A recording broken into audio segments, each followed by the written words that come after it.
What up? What up? Back again for the evening show.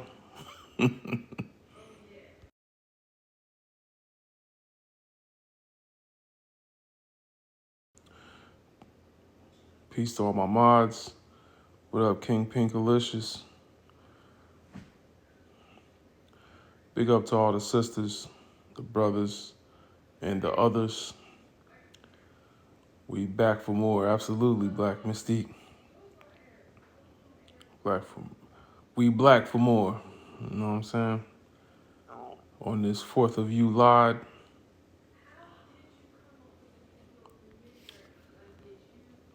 Tap like, tap like. You know what I'm saying? Tap like if you own a hair pick with a little fist at the end like this.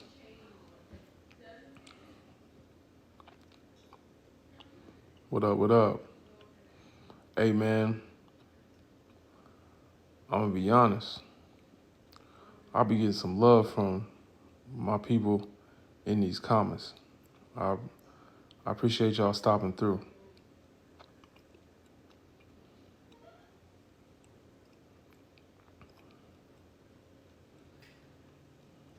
Yeah, I seen Kendrick video. I seen Kendrick little video. I ain't mad at him. Peace, Haley. We got some people that want to come up here. Oh, no, we don't.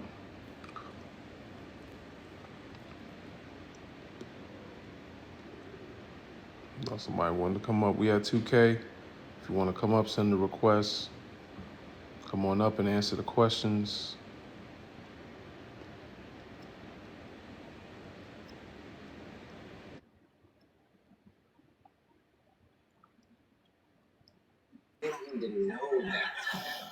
Hey, what's up, Haley?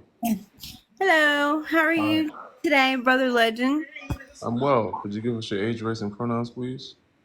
Yes, I'll be 45 September the 6th. I am black and white. I know a lot of people don't like it when I say that, but yes, I am black. I'm a woman of color. I have a black father and a white mother, white seed mother, excuse me. And I go by she or her. Why do you say in white? I know that's what a lot of people ask me that. I've been accused of like trying to deny or being ashamed or trying to deny my black side or whatever. I have a white mother, and I just a lot of people say that biracial is not a race. So yeah, I can't decide which. You know what my race is? What? Black. How you know that? Why you say that? Phenotypically. That's what everybody tells me is what you present phenotypically. You know, typically you look It's black what too. makes So if we're just people. gonna go off phenotype, then it would be safe to assume that you're black too. I'm looking at your picture. Okay. Yeah, I've been told I look, golly, I've gotten everything. I've gotten black, white, Hispanic, which is not a White? race, You've I gotten know, white. but yes. I've gotten, yes. And you know, the thing is it usually comes from YT people who are, White people are it's calling you white. it's almost like they don't want to tell me that I look black, like it's gonna hurt my feelings or something. But I'm fine with being a woman of color. But anyway, So you want to know what my race is? sure, Monoracial. monoracial. Yeah, monoracial is a race. I think it should be. Okay, that's, you know what, I respect whatever you want to identify as. I respect that. That is your choice, and I don't care what the census says or whatever. That's your choice, and yeah, however you want to identify. Um, So do you think me saying I'm monoracial will stop me from being treated like a black person? Because they just don't understand me. I'm monoracial. no, I don't. I mean, that's a silly question. No, I I mean, don't. you I called me don't. black. You treated me I like don't I think was it would black. change the way that you But were treated at all. then, Oh then God, what's the are you point? baiting me? I really wanted to answer your questions, but it looks like we're not going to be able to get to them. So have a nice day. She ran. Are you baiting me?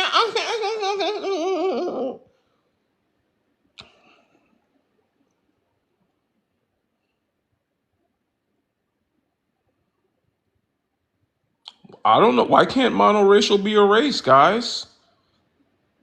My mom and my dad are both the same race. Why isn't monoracial its own race? Monoracial should be its own racial category, guys. I don't want to, like, not acknowledge where my mom and my dad are both from.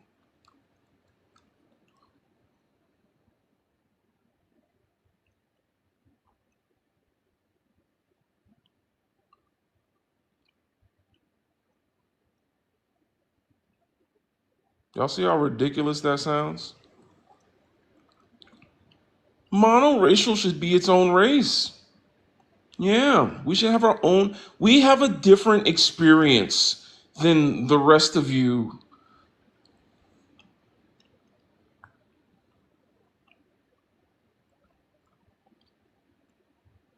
Biracial and monoracial are both descriptions.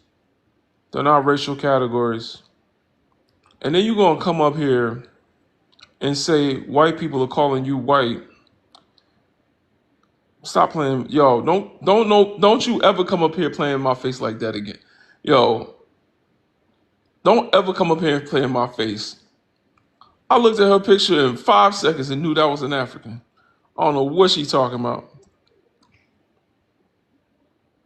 And then she gonna say, whatever you want to identify is all that matters. I don't care about the census.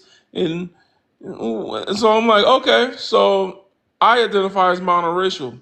Is that gonna change how police treat me? Because you clearly came up here and thought that I was black. When I asked you what my race, when I asked you if you want to know my race, you said black. So that don't make no sense. King Solomon was not biracial. Please, I don't know. I don't know. Sometimes Sometimes the live is educational. It's just sometimes you get off to a rocky start, and the backflips that some of y'all brains be doing. Like I wish some of y'all, I wish they could take away people who haven't like studied, like their inability to type. Peace, not too much on me. Hope you're doing well. We need our own town. We need a monoracial town. Am I the same race as Taylor Swift? Because we're both monoracial. We need a monoracial community.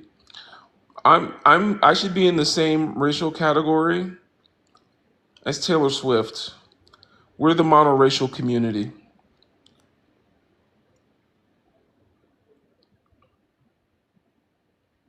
That's how ridiculous that sounds. It makes no sense. It's just a description.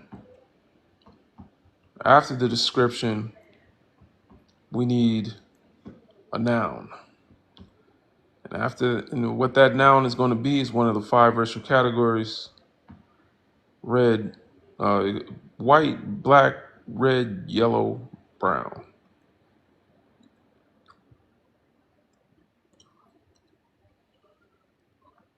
Pro segregation.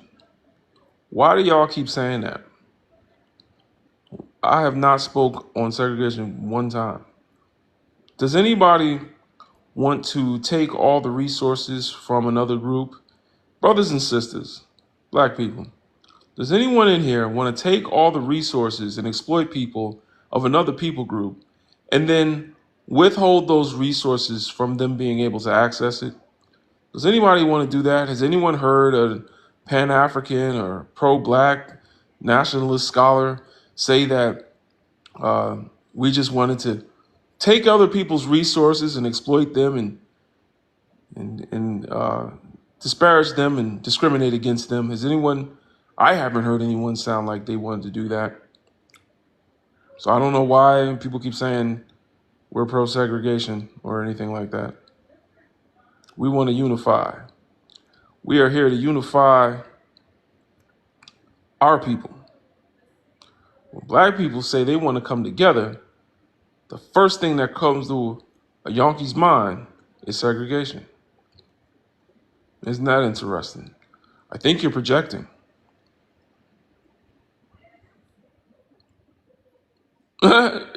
We should include education level, I agree.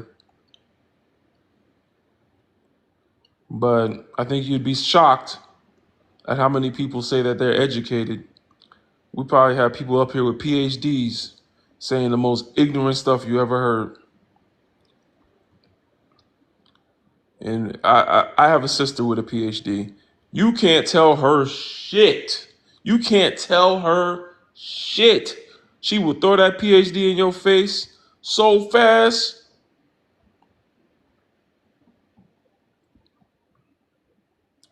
That PhD gonna come out quick. The white man said, I'm smart.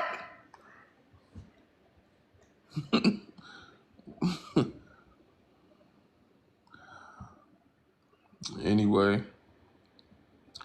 anybody want to come up and answer the questions truthfully with good intent? And please feel free. We are here to talk about what is ethical and unethical between the racial categorization that oppresses Black people, racism, white supremacy, Black and white, two categorizations of people groups in a social construct meant to control and maintain power over all non-white people. Can you be pro-Black and marry non-Black people?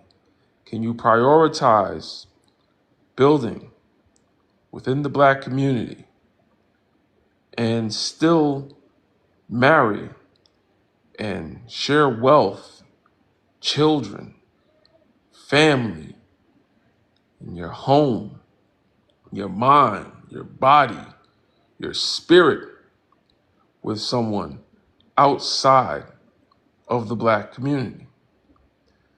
If you do so, are you still prioritizing the Black community? I would say that makes you compromised from being able to build with the Black community. You have now compromised yourself because at some level, you now have to worry about your significant other outside of the community, or insignificant other rather, outside of the community. Can you be a preacher and marry a sinner? If a preacher's job and priority is to eradicate the evil of sin out of this earth, how do they themselves marry a sinner? Because at some point, they're going to have to confront the sin in their significant other. Are they going to be as harsh on their significant other as they have to be on themselves and other people in order to get rid of sin?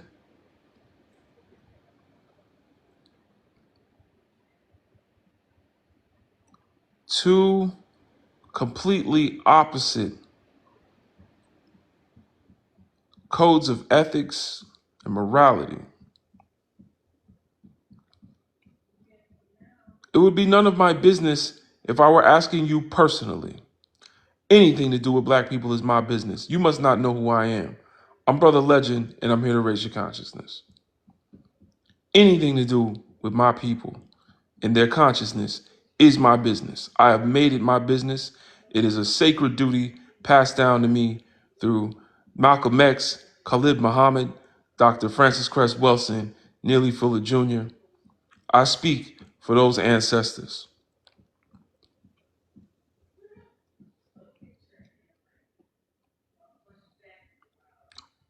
Why is this an issue? If you're black and marry white, you're not even thinking of this. I think you're not thinking when you type that. Just because you don't know what the issues are doesn't mean it's not an issue. You don't need to be worrying about grown adults' romance. Let's take that sentence apart. You don't need to be worrying about grown adults' romance. What is the root word of romance? What is the root word of romance? Where did that word come from? Roman, Roman, Rome. Where is Rome? Does anyone know? Is that African? Is that something black people came up with? Is that African? Interesting how we use romance as something that disqualifies us from being able to speak about something our community never asked for in the first place. Ah, it comes from Europe, Kadira says. Okay. So now we're thinking critically. That's the direction I want this to head. I'm not here to convince anybody. I'm not here to change anyone's mind. I just want us to ask why and why and why again until we get to the root of what is going on. That's all it is. A little critical thinking exercise. It don't hurt. I know in the world today, a lot of us just accept things as is. We think that whatever was taught to us is good and bad, and right and wrong is just the way it's supposed to be. But maybe if we think a little bit more critically, we can start to understand that good and bad was not something determined by us. When did black people ever get the chance to say no to interracial marriage with the people currently oppressing them?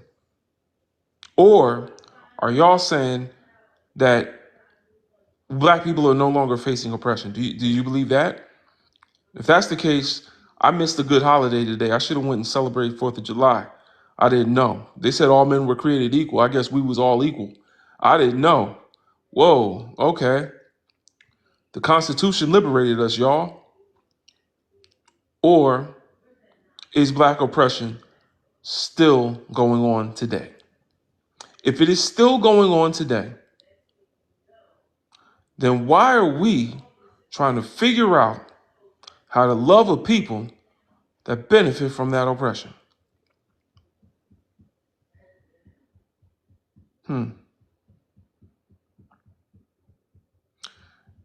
Some of y'all don't see an abusive relationship as a problem. Someone said it, it's Stockholm. Absolutely. It's Stockholm. Shout out to the brothers and sisters that know what Stockholm Syndrome is. After the end of the institution of slavery, did black people ever receive mental health treatment? They went through the most inhumane 400 years in mankind's history. Did they ever receive mental health therapy? And so here we are today, where without us asking, our oppressor decided to give us interracial marriage. Not one march was marched. Not one speech was spoken. Not one dog was sicked. Not one hose was used. Not one hose was turned on us for interracial marriage. Something given freely to our people. They didn't make sure we had mental health. They didn't make sure we had available mental health for all the horrific things we had been through after the abolishment of slavery. But they made sure in 1967 that you could love your oppressor. They didn't make sure that mass incarceration didn't happen. They didn't make sure that medical racism was over. They didn't make sure that black boys' literacy rates would go up. They didn't make sure that you would be able to have equal opportunity to own homes, get loans.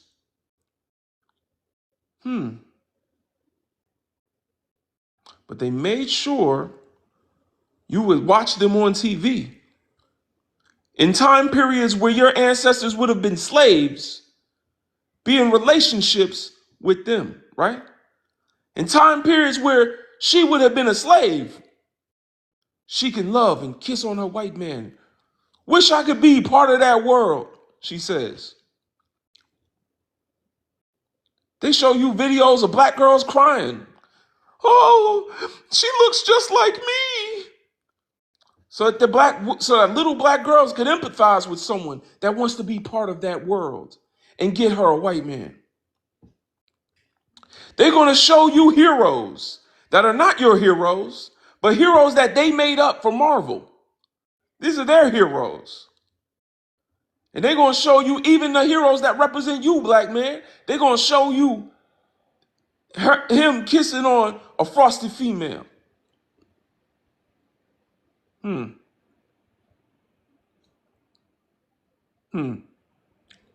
People that did not teach us our own history, people that made sure we would never know our history, will give us the history of people that never existed. In Bridgerton, the people that never existed. Don't make any sense.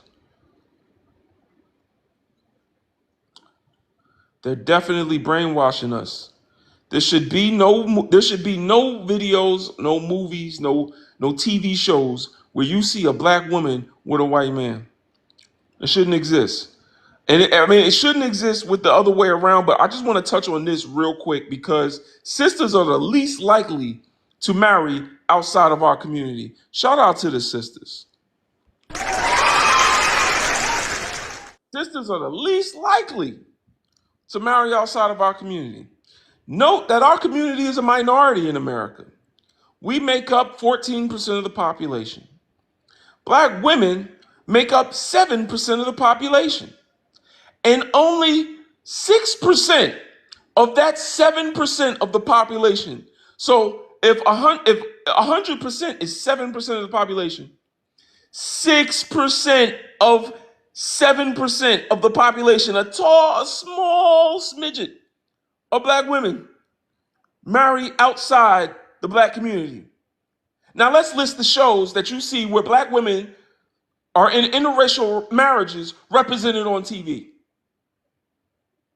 They can skip over the experiences of black women that are marginalized all throughout the world on television.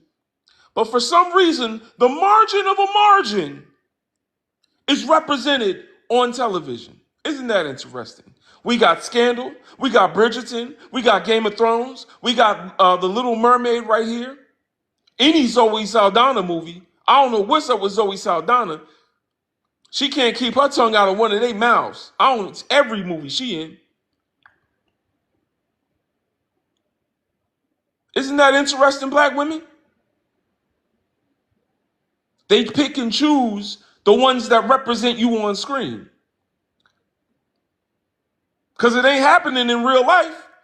So you know it's propaganda. If it ain't happening in real life, then that's not art imitating life. That's art imitating fantasy. That's art imitating fantasy. Zoe Saldana's a black Latina woman. Please don't play with me, y'all. She can say she's not black all she wants to. She play a black woman on screen. She ain't say she wasn't black when she was playing Nina Simone. She was black then. Black is a race. Afro-Latina is a race. Please don't play with me. They use her to play black women. Don't play with me. It was very disrespectful. That was very colorist of them to do. But if she ain't have millions of dollars, that would be a black woman.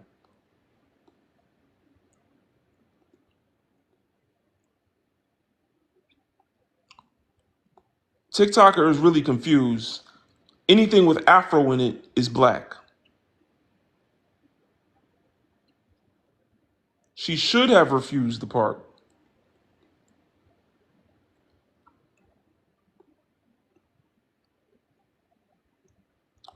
I'm sorry, Apple, but you are not joining this live. So you may as well go somewhere. Some of y'all, it's obvious that you're trolls. We're not letting you up.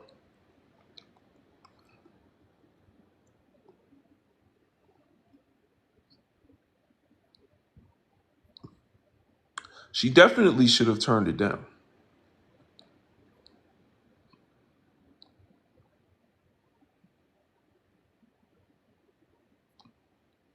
Can't people just love who they love?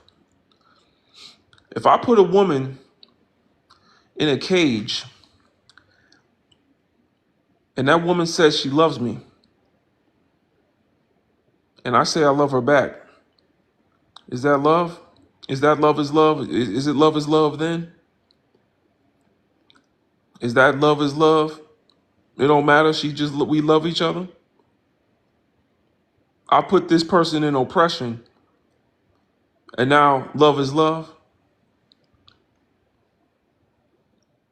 I'm not putting people in cages. White men are, but then they making movies where black women are their lovers. Don't ask me why. This is a metaphor for what's actually going on. I'm not putting people in cages.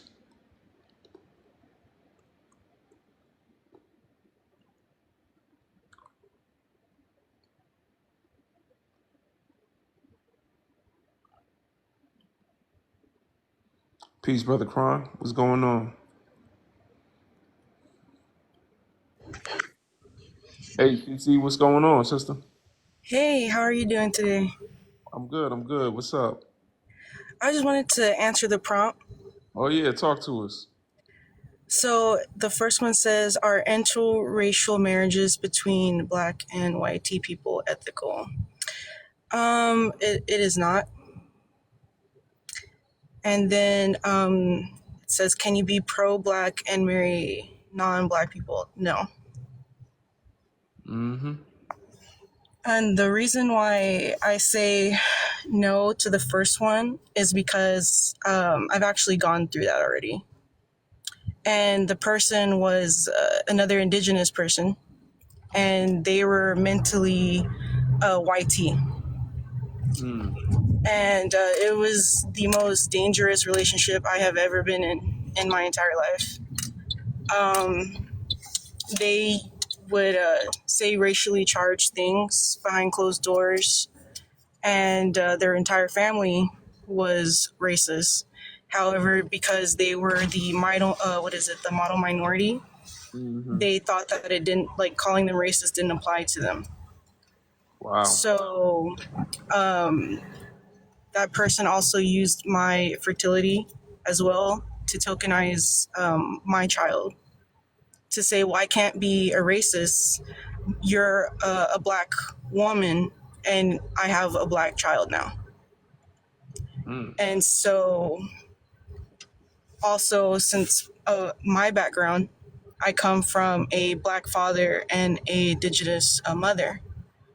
And something that I feel that some people may not agree with, I feel like it was a fetish.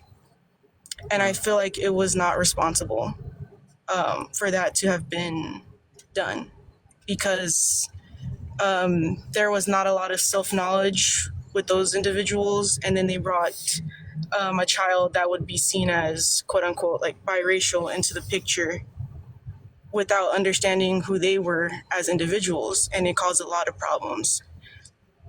Fortunately, I was able to be around my Black family, so I was able to be able to freely be a Black woman and know who I am without, influence.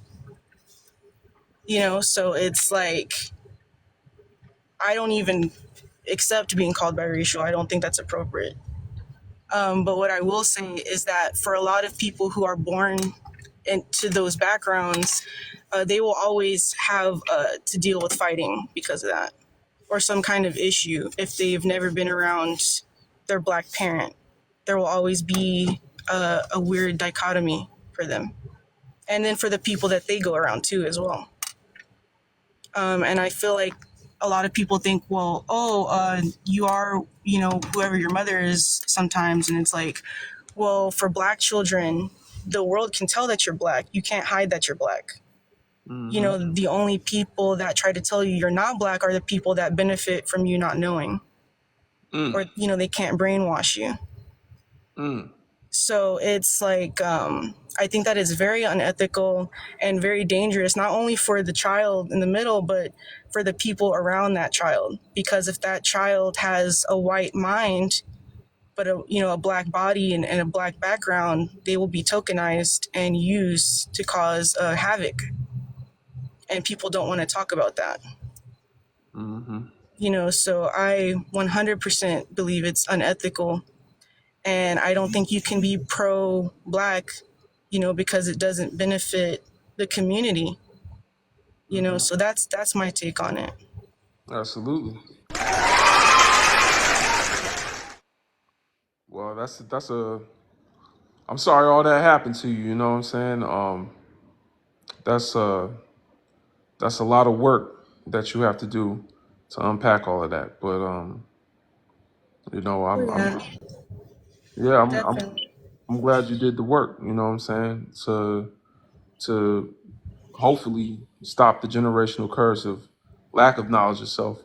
Oh, absolutely. Yeah, that's real, sister. All right, we got some more people coming up. I'm gonna let y'all up here. We're gonna talk a little bit. Let's see here. Hello. All right, True IP. Give us your age, race, and pronouns, please. I'm 21. I am a male, feel me? And I'm like light skinned. I don't know if that counts, but All right. So does your driver's license say you're a light skin? I can look at it real quick to tell you. Hold up. We'll play on somebody else's panel. Betty, give us your age, race, and pronouns, please. Hello, how you doing? Hi. Give us just a moment. We got somebody before you. Betty Chambers.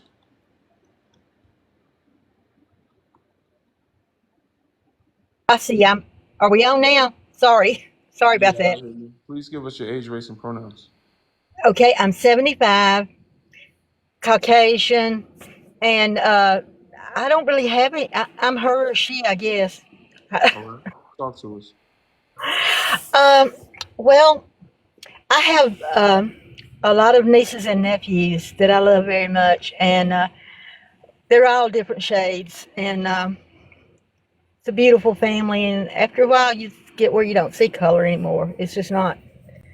It's just there are people with names in our family who are, I guess, of color and also a Caucasian parent. So I just think that brings people close together. But they don't have a particular. The parents are Caucasian in the home. The children are from previous marriages and some that were adopted because her sister died. My niece's sister died. She had 4 kids and she adopted 2 of hers. So it's just a big family supporting and helping each other. All the kids are doing great and just having good lives. And I hope for a time will come where we don't see color like that, as a difference. Why do you hope for that time to come? Because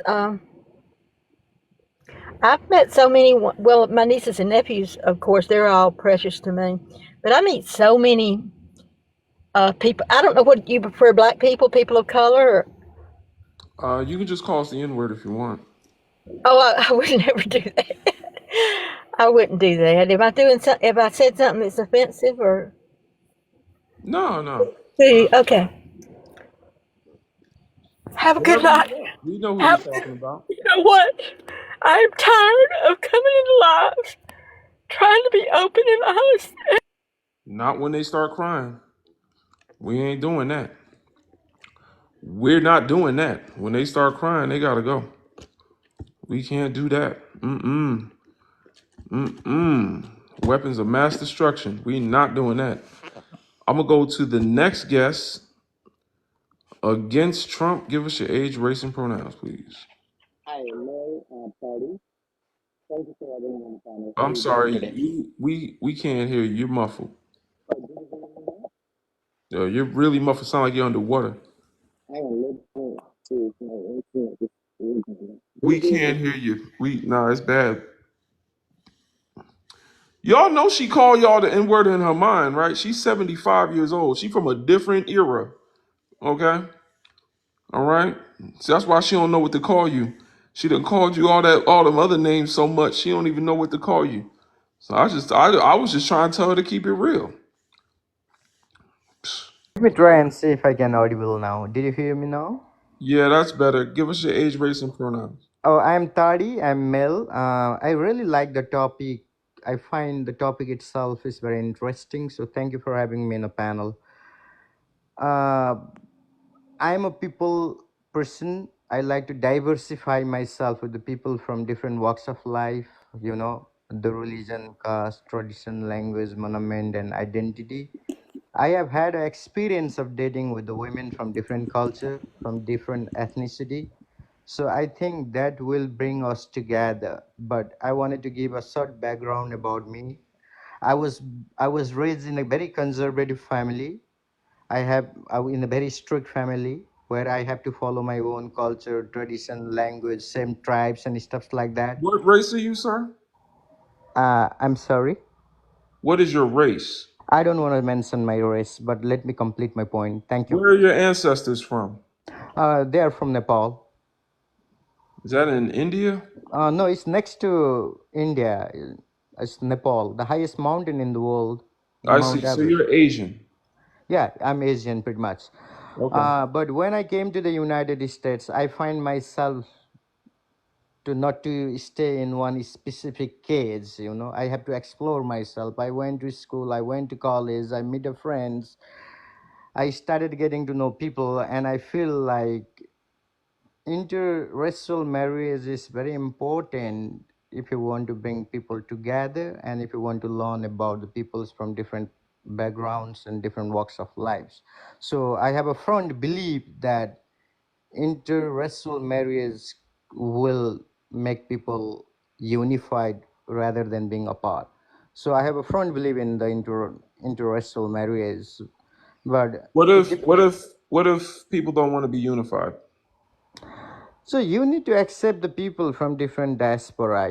You just cannot hang out with the people from same tribe that you have. If you started hanging out with the people from a different tribes, you got to know them. Okay, all right, but what about slavery? What about black oppression? What about the things that exist in real life? Let's get out of fantasy land All and right. let's talk about the way people groups have been treated by other people groups. No, I know the segregation is the problem in the United States for a long time. Slavery is segregation, dividing people on the basis of caste, custom, tradition, language, color. That's the systemic problem. It's the systemic problem. It has to be eradicated from the system. Then only this problem will have a durable solution. No, that's not true because whenever we eradicate it, it still is practiced. No, it's Changing laws doesn't change practice. exactly. You got to start from your home. You got to teach your son or daughter. It has to be start from home, but it also be strictly implemented in the system too, so people are aware of the Okay, so consequences. now that hasn't happened yet. So Yeah, it are hasn't you happened yet. saying right? So because it hasn't happened yet, um, black people are put into a place that is hostile towards them. All Would right. you say that someone that is a victim of hostility needs to unify themselves with the perpetuator of violence? Like, do you think that if there's someone that's being bullied, Yeah. that the victim should somehow turn around and unify with the bully? No, that's not my point. If somebody No, is that's my bullying, point. That's what I'm trying to say because okay, I know you're yeah, going to take this exactly, right, to some neutral, wonderland where nothing has ever happened and some people are brown and some people are pink. Who cares? Like, no, right, there is exactly, actually systemic things at right, work in the community in right, America that keep one person as a bully and one person as a victim. When you watch any horror film right. and you see a woman running from the monster, you don't say that the woman needs to turn around and unify with the monster. And So also, it until we comes get to post-racial wonderland right. we're living in today, and today would you say that all people groups have to unify despite their history of oppression? To be honest with you, the problem is the power dynamics here, the supremacy, hierarchy of the people, groupism is the main problem here. So I think it is important for every one of us to educate our kids about the importance of treating people like the way you want to be treated. And the policy needs to be enforced in a constitution too about the segregation. But as long as the society remains, there will be always a hierarchy of group. There will be If we just always teach the marginalization. children, one day people will change their hearts, is your message? Not necessarily. It depends on the people. Just because you change your heart does not mean that everybody will change it. As long as the society remains, there will be always a racism. It's the matter of how we're gonna control, how we're gonna enforce the policy in the constitution, how we're gonna prosecute the case against those people plays a vital role. But it is responsibilities of parents to give a good moral education to their kids at home about importance of humanity does matter. Thank you, and I'm done speaking. All right, y'all keep tapping like. We gotta get above 25K likes, so I need y'all to keep tapping like. Here you go. Comments back So on. if anybody wants to make Said he was gonna leave. Just leave. Thank All God. right. All right. Let's. Don't forget, y'all. There is a 5 Panther paw rule. If anyone is triggered in the comments, you can send five Panther paws. If you get kicked down, you gotta send a galaxy to come back up. That's a way to keep the conversation from becoming problematic. And I will turn on the comments when we get to 25K likes. So keep tapping like. Don't tap like if you're on the panel. Anyone that comes up here, don't tap like if you're on the panel. We just need people in the comments tapping like to get above 25K. All right, I'm gonna go to the next guest, Mrs. Omozafuno. Almost. You almost had it. I'm so sorry. What is this? Almost you on four. Omozafuno. It's Nigerian. You got it. Perfect. You only had to hear it to get it. Once you hear it once, you got it. Mm-hmm. Well, I am obviously, and I have been married to my Nigerian husband now going on 5 years. All right. What is your race? I am Spaniard. I'm not Mexican. My mother's from You're Spain. white. My father's from Leon, Guanajuato, Mexico.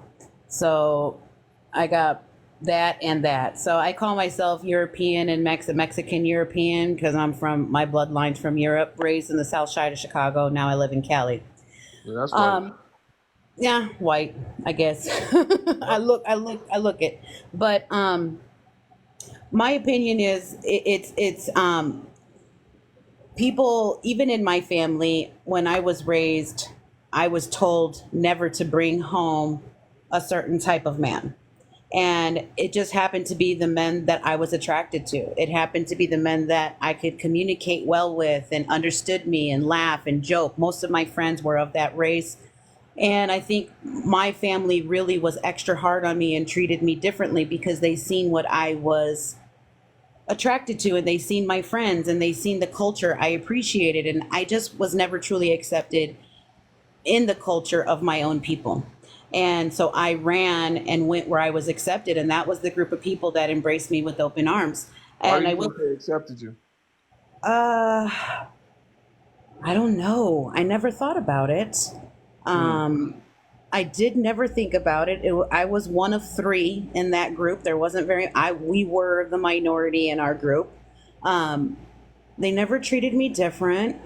I was, I don't know. I don't know why.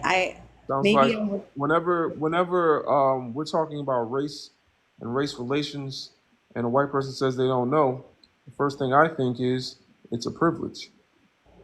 Amen. Because there's a trust factor, right? There's there's a trust factor in there, and I agree with you. It was a privilege because I learned so much from their grandmothers and their mothers, that I wasn't getting from my grandmothers, right? And my grandmas, they were You being said your cultural. husband is Nigerian, correct? Yes, You know the yes. history of Nigeria, Do I know the history of Nigeria? In what way? how it was formed. No, I do not. I'm Hmm. sure he's spoken to me about it, but I probably did not retain it. Are My you husband familiar saved with all of Latin? his. Excuse me? Are you familiar with Latin, the language? Yes, it's the root language. Okay, so do you know that Nigeria is a Latin name? I did not know that. You're married to Wow. him, and I feel like I'm married to him. I get, these are things that I don't really think about those types of things. I met him. He has the core values and beliefs. He's a Why Christian. does he Why does he have those values and beliefs? Who taught His, Nigerian people to become Christian? well, he was Muslim. He converted to Christianity when he met a pastor in college. His name was his name, Where did he go to college? Aruba in Iroba College University. He has a degree in philosophy in Lagos, very close to Lekki, but not in Lekki. Hmm. And so, what is it about Nigerian people that would make them accept someone that is not from their community, with open arms? Why would they accept maybe you more than an African from somewhere else? Without him being here, I really feel uncomfortable repeating what he said to me when I asked him that. Because I had a big fear like, the women in your country are so beautiful. Why don't you bring one over here instead? That was my question to him when we were just courting, when he was just courting me and we were dating, was why do you choose to date outside your race? You have some beautiful women, like they're gorgeous. Bring one over here and change their life. Like, why? And he said something to me that I felt was very offensive from a woman to hear about other women. And I didn't like it. And to this day, I don't agree with it. And I tell him, I think the reasoning behind of the behaviors he described is because they too are oppressed and in their own country. And I think when you oppress women and degrade them to a level that they are at times, they have to become strong and offensive and defensive, I believe, because they can't truly live in their femininity. So him and I disagree on Why are black women, why are women oppressed in Nigeria? because there are prearranged marriages that still take place. It's very popular. Um, they aren't really, if you're not from an affluent family where you have money and land, then you're forced into marriage for financial purposes, whether you love that man or not. And that is just the reality. And so Um, why when did it become like that in Nigeria? I don't know the history. I just know what he told me. I can't answer that. I would be lying. I would just be guessing. It's very convenient that you don't know the history of Nigeria before colonizers got there, but you're well versed in the oppression of certain people groups in Nigeria post colonization. So it Yeah. kind of paints the picture where you're able to see or assume that the oppression of Nigerian people in Nigeria is of their own making, as opposed to understanding where Nigeria was before it was formed as a company for palm oil from the British people, and I and don't, then I and don't then believe and I then ever and said it then was of and a then making. renamed in Latin to a word that means nigger area. I think it's very interesting that you wouldn't know the history pre-colonization, but you only know the history post-colonization so that you can find a way to point fingers at the men in Nigeria perpetuating onto women what was whipped into them by white men. Do you think that that's a fair assessment? A lot of what you said is fair. Besides the words of pointing fingers and blaming men, I didn't blame anybody. I'm not blaming anybody, and I never Were assumed that it women? wasn't. Let's use common sense. Before, It could be structure. It could be societal structure that forces this. I wasn't around and didn't know him pre-colonization. why would you marry someone and you don't know the history of their people? Why would I marry someone when I don't know the history of their people? Because I fell in love with him as a human. Wow. How does he feel when you call him human? Does he Well, you like it? asked me a question. I answered it. I fell in love with him as a human, as a person. Uh, Wow. you know what I Wow. mean? I mean, I never, that's really commendable of you to but now consider you're him a making me want human. to learn. Now I'm about to go learn. You Now I consider am him a that human human. that That's will learn. Listen, all you have to do when you look at a black person, you wanna make them feel nice about themselves. Hey, remember, you're a human, guy. You're a human. Shout out to all the humans in here. Wow. But I had honestly, I no do want to idea learn now. Now you're we were making it to the humans. point where I do want to learn about it. So I can, he'd probably be impressed if I studied it. I don't know. But I'm definitely going to talk to him about this live and me wanting to learn more about it and see how he goes. The I name of mean, Nigeria was given to that land because colonizers wanted to create a palm oil company. It started as a company, not a country. It was a company owned by British people. A mm, white woman like yourself, named Nigeria the word that it is today, Nigeria. Niger meaning black, also the root word of the N word, yeah. I-A at the end, Ia, which means the land of. So the land of the N words Do we is know what it what was was called given that before? name by a white woman from Europe. What was it called before? Can you tell me? It's called many things, but I'm not here to educate you. You married the man and you You're don't know. right. You're What right. tribe is he from? He's Yoruba. Is that the tribe? He speaks Yoruba. You have a lot to learn. I do. All right, best of luck with that. We're going to go to the next guest. Princess, give us your age, race, and pronouns. I'm 30 and my pronouns are she, her. Um, okay.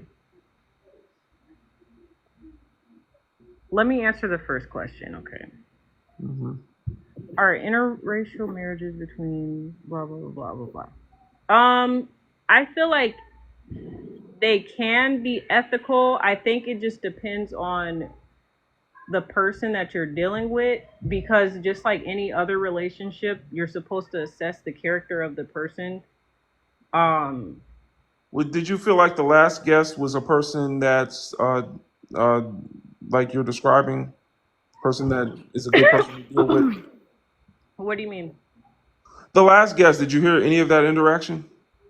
I mean, I heard some of what she was saying. She basically was saying that she didn't really know the history of the guy that she was dating. Like, she didn't know, like, his history, like his origin of where he came from. She didn't really research the history. But I kind of get her point of saying that maybe she worded it wrong, but I just felt like it's like being pretentious, trying to nitpick every little word that she's saying, because I understood the point that she was saying when it's like you're falling in love with a person, and then I seen someone in the comments said falling in love is a choice. Um, if you're being mad specific and you're saying that each day you're continuing to talk to that specific person in order to fall in love, then by that logic, yes, but no. That's not how that works. That's not logical. It's not logical you choose who you love. No. I mean, you can choose who you're Who pursuing told and who? who you're allowing to pursue you, but you're not choosing who you fall in love with. You could fall in love with the least expected person that you had no intentions on having an actual real relationship with. So what are we talking about right now?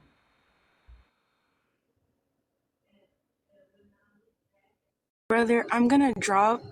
I But want to drop too. I really don't even feel like it today. I'm gonna be honest with y'all. I don't even no, feel like I it. feel it too. I really just don't even feel like it today. Like Yeah, I don't have the, you know what I'm saying? it's a lot of. Well, I wanted to say too, like they're not understanding that they're tokenizing our people and using us as like a way to get educated, Do you and know they how don't see it. dehumanizing?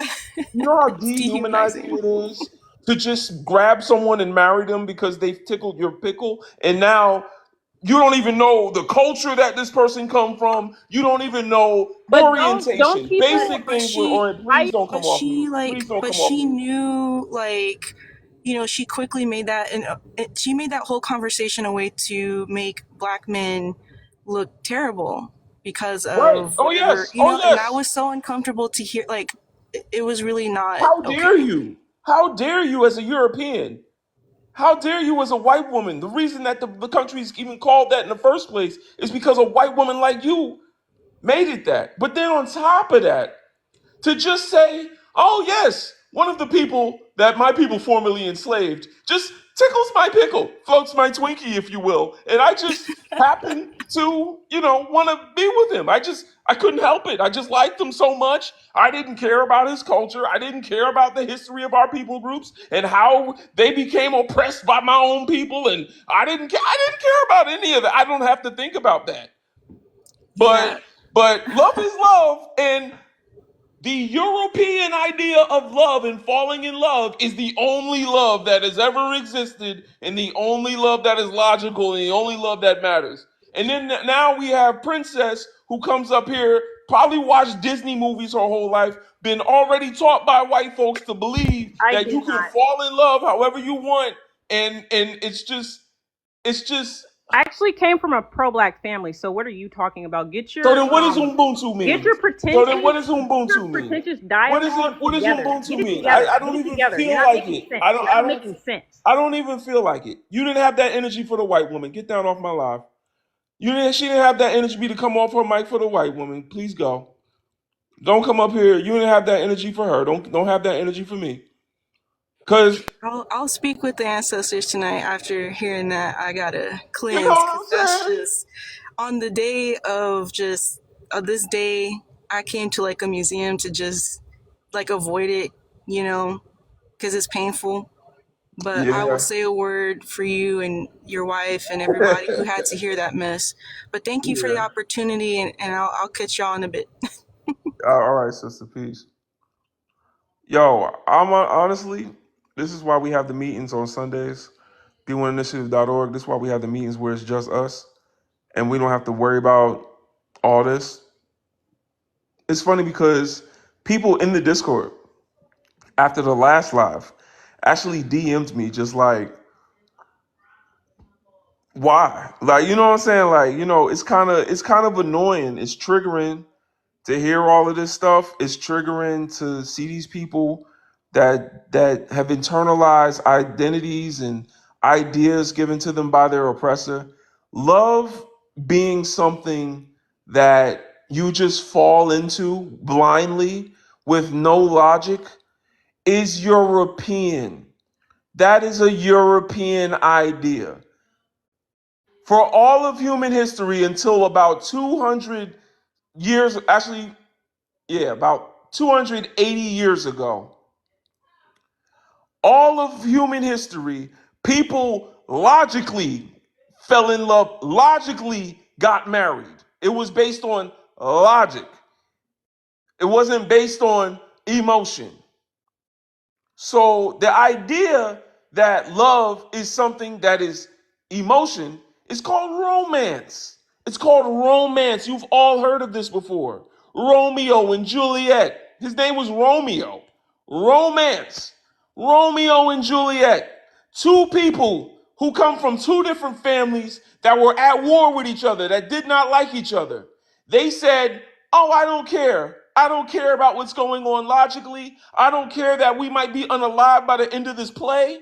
Remember, at the end, it's it for them. But they said, emotions matter more than logic. I love you, Romeo. I love you, Juliet. Let's get together and run off into the sunset. That is romance. It was invented. It is not natural. It was invented by a man named Jean-Jacques Rousseau in the mid 18th century. It was invented. The idea of love that y'all think is universal. It was invented by a white man. Y'all don't even know that. And I know you don't know that. Because Disney didn't tell you that. Disney just showed you Cinderella. Disney just showed you Sleeping Beauty and Prince Charming. No one told you that. In Africa, we said Ubuntu. I am who I am because of who we all are. Love was just a feeling of empathy you had for your community. For your community.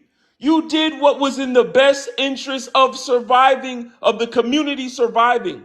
Whatever was in the best interest of the community surviving was how you formed relationships and families. When there weren't enough men because the village had been in a battle, the women would marry one man. One man would have multiple wives because there weren't enough men, and they didn't want the women to have to sell their bodies or do certain things where they couldn't provide for themselves. So instead, one man would marry multiple wives. When there was a drought and the village couldn't support multiple women, because you know women retain water less, then there would be less women, and the men would marry one wife. One wife would have multiple husbands. This is how we loved. When there were no men, the women would marry each other to make sure that there was still a family unit. When there were no women around, the men would actually take on other men as their boy wives. We know about this. How the family group was formed depend on the environment and the conditions that were best for the community to survive. Different African cultures had different practices, different ways of going about that, but the one common theme in all of them was that they were able to love in a way that was conducive to the survival of their people group. Only when we get to Europeans do we get to individualism, do we get to romance. Romance. Roman is in the word. Rome and Greece, they would just do whatever they felt was pleasurable with no practicality whatsoever. If it felt good, they just did it. They used to drink wine with lead in it. They used to have lead in their wine. Lead is something you're not even supposed to touch. Lead is something you're not even supposed to touch. Romans would drink wine with lead in it. They would go to a bathhouse where they had something like toilets. It was their version of toilets. And they would wipe their ass with a stick with like a towel on the end. They would wipe and pass it to the next man. This is what they were doing in Rome. It just seemed logical to them. This is the people that you are using to justify how you form relationships with people your people were oppressed, currently oppressed. This makes no sense. This is why they don't want us to know history, y'all. This is why they don't want us to know history. These people were sharing toilet paper, or their version of toilet paper. And this is the people that we're saying, love is love. Just love people, and that's enough. It doesn't matter what their history. We just had a certified snow female come up on this panel and talk about how the Nigerian community was openly accepting her. Why do you think that is? Why do you think that is? Is it because for 200 and 300 years, your people forced them to think that way? For 200 and 300 years, you had access to their bodies? This is wild. All right, I'm gonna calm down. I just didn't feel like it. Someone with consciousness, please come to the panel. Someone with black consciousness, defined by Steve Biko as a retention of your African identity and a rejection, a total rejection of white supremacy. Brother or sister, where are you at? Family member, somebody with some consciousness, come on the panel. Someone, please. Someone that has deprogrammed from Western ideas of love and family, please come on the panel. Here we go. Here we go, somebody. Hello. Hi, Jaded. Give us your age, race, and pronouns, please. Okay. I'm black. Age, I'm 19. And pronoun, she, her. All right, talk to us. Okay. So, I think that interracial marriages are not ethical. I think they should be prohibited. And not just marriages, I think dating in general, because it doesn't matter whether they're married or not, they could still have a baby. I don't think they should be having babies together at all. Now, it might sound racist, but at this point, I don't care. Racist, you black woman. Yeah, no, look, just for the people that think black people could be racist, I don't think it is.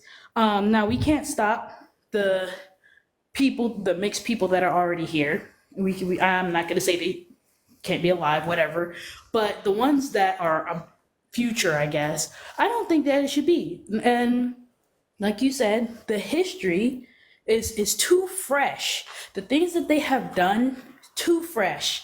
The things that they continue to do, it has not gone away. The mentality has not gone away.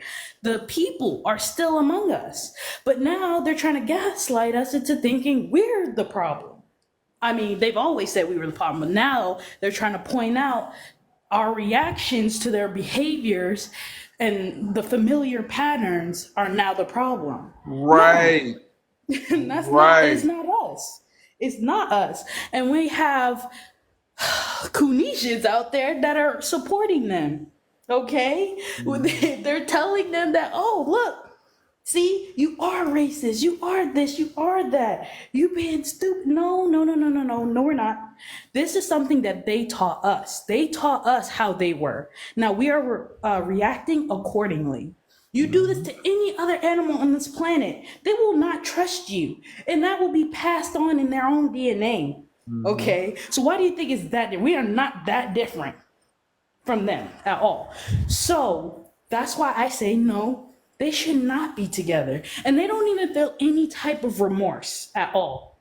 Like, yeah, you have the sympathizers. They sympathize until a certain point. Because if you were to say, okay, now I'm going to use some of your money, whether you worked for it or not, we're going to use some of your money. We're going to use some of your resources to help this community right here, the black community right here. Oh, they're like, no, that's not fair.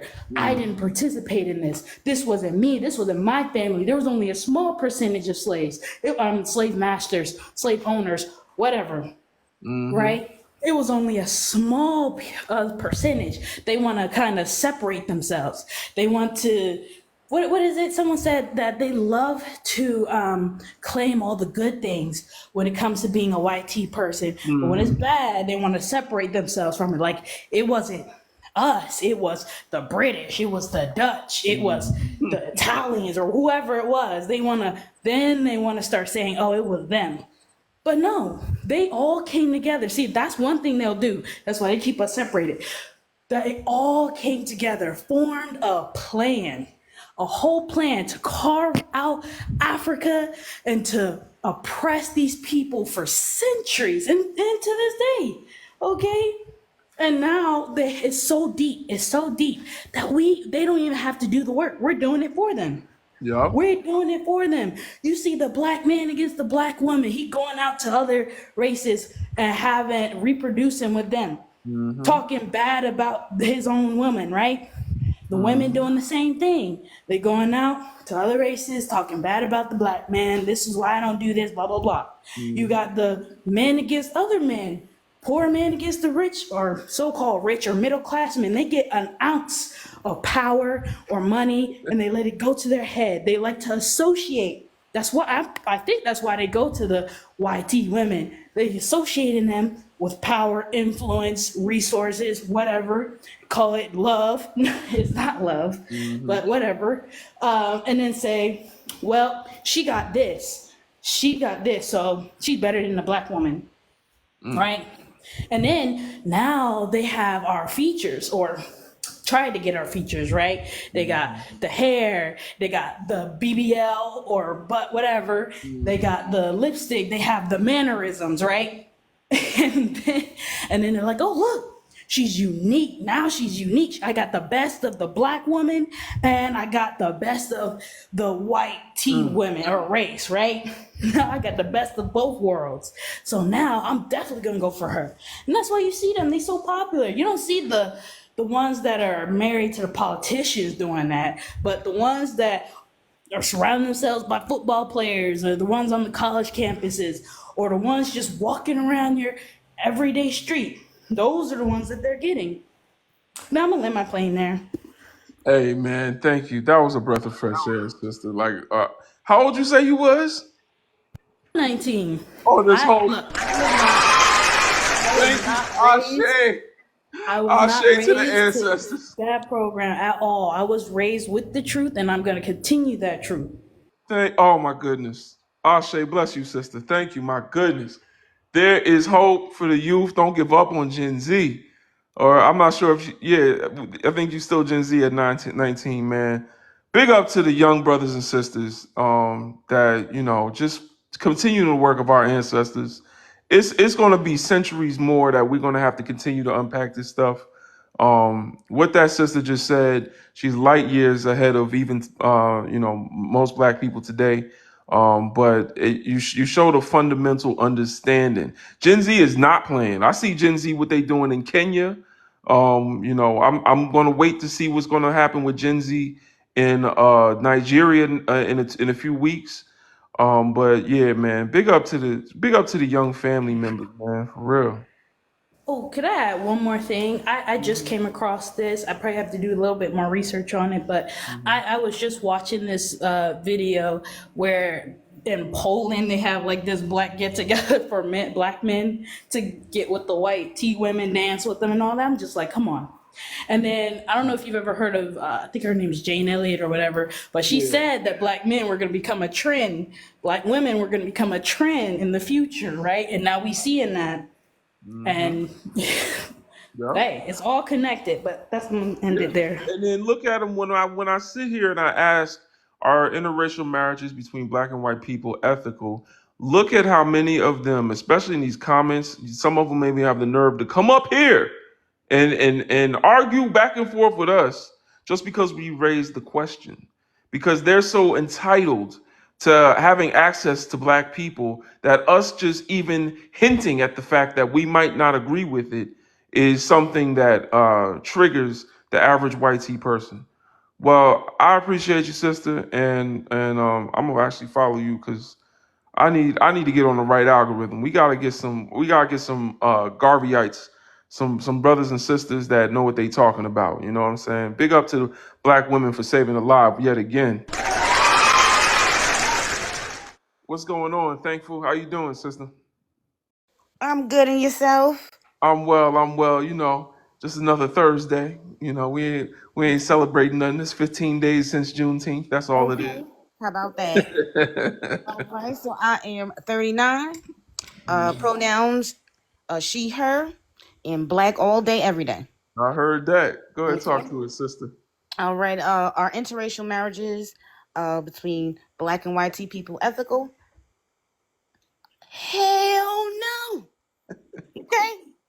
I don't understand why people really think about this. Like, we live in a society where a black woman still gets punished, even if she unalives her white tea male attacker. Okay? So we still fighting for the right to just to defend ourselves. Mm. But the right for us to say no, Mm-hmm. and you want to tell me that it is ethical. You know what? It's ethical because it's lawful. Are you kidding me? You know, there was once a law that there was no such thing as great of a black woman because it was just them exerting their dominance over their property. Mm-hmm. Like, Yep. this is truly nonsense, and it really is. And I understand completely because it's hurtful, especially when I hear a black woman say that out of her mouth. You got people right now in prison today because they said no to a white tea person. Mm-hmm. And Mm-hmm. don't get it twisted. It ain't just black women. It's black men too. It's a lot of black men. I know that Okay. for certain. I said no to a white tea person coming into my business establishment and got raided by LA SWAT. So See? I didn't even do nothing. I was sitting there chilling. Then LA PD that came in with the guns, dogs, and riot gear and all that. So Just I from saying know. no. Just from saying no. Like, these people feel so entitled to us, it is ridiculous. Mm-hmm. And Stockholm syndrome is real. Okay? Like, we have got to stop even giving these people, like, we have to stop letting our actions even give them the idea that, you know what, I could continue this. It's okay for me to feel entitled to you and your body. No, it's not okay. Mm-hmm. This is it. There's a power dynamic that literally puts every single black person in danger who is in an interracial relationship with a white tea person. Absolutely. Well, thank you, sister. Thank you for helping bring us back to balance. Where we supposed to be at? My goodness. I'm telling you, when I first start the live, sometimes I get the most randomest people, and it just be too hard for me to even sit here because in my spirit, I have peace.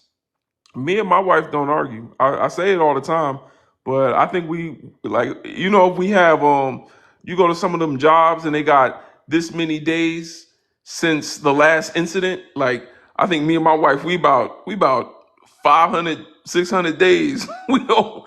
I got peace in my home, and then I turn on this live. And I got people sitting here trying to gaslight me, people that don't know history, but still gonna come up and talk about it. And I just be like, bruh, I don't want to argue with nobody. I want to ask y'all questions, but some days even I don't have the energy. And I appreciate it when brothers and sisters that know what's going on send the request on up and come up and help me unpack some of this mayonnaise because it is deep within some of us, and we know it's deep within them. So I can't even be mad at Nollywood Barbie that came up here early. You know what I'm saying? I can't be mad at Nollywood Barbie. She was only doing what her people taught her to do. You know what I'm saying? Is find you a man that is not going to treat you like a white man, so you can feel like you in charge of the situation. Go find someone that our people previously and currently oppressed, so that you can hold the power in the relationship. That's all that is. That's all that is. I'm gonna go to the next guest, Midnight Dre. Give us your age, race, and pronouns. What's up? I am 29. I'm mixed race, and my pronouns are he, him. All right. Um, Mixed is not a race the same way Well, monoracial is not a race. So, well, African American is what I primarily identify as, but if you're all asking right. for the grand total of things that I'm mixed with, It's I'm all right. I'm We don't need that. You said African American. Let's go. fully bop. So are interracial marriages between black and white people ethical? I believe so. Yes. My parents are. My dad's actually straight from Nigeria. My mom is half Irish, half German, and they have me and my sister and are both in a loving and respectful relationship. And while I do understand the history behind the idea of romance being a basically a European construct, while it does not necessarily exist in the historical accuracy of the African continent, the idea that we today cannot exude qualities that are not indicative of our past and the oppression that occurred to our people in the past is wild to me. We don't need to necessarily punish the child for the sins of the parent. And additionally speaking, I think it was Jaded who said it. Yeah, no, you're not going to tell people that they can't have kids of mixed race. That is foul and essentially you almost like eugenics. So we're not Well, the going reason that we that's say that is because a lot of y'all are confused about your identity. You, for example, came up here and claimed that you were non-white instead of just saying what your race was. I mean, it shows that you identify more with your lack of proximity to whiteness than your actual proximity to blackness. not necessarily no. Whenever someone, I don't do either hold of on, those don't cut me things. off, man. I ain't cut you off. You cut me off.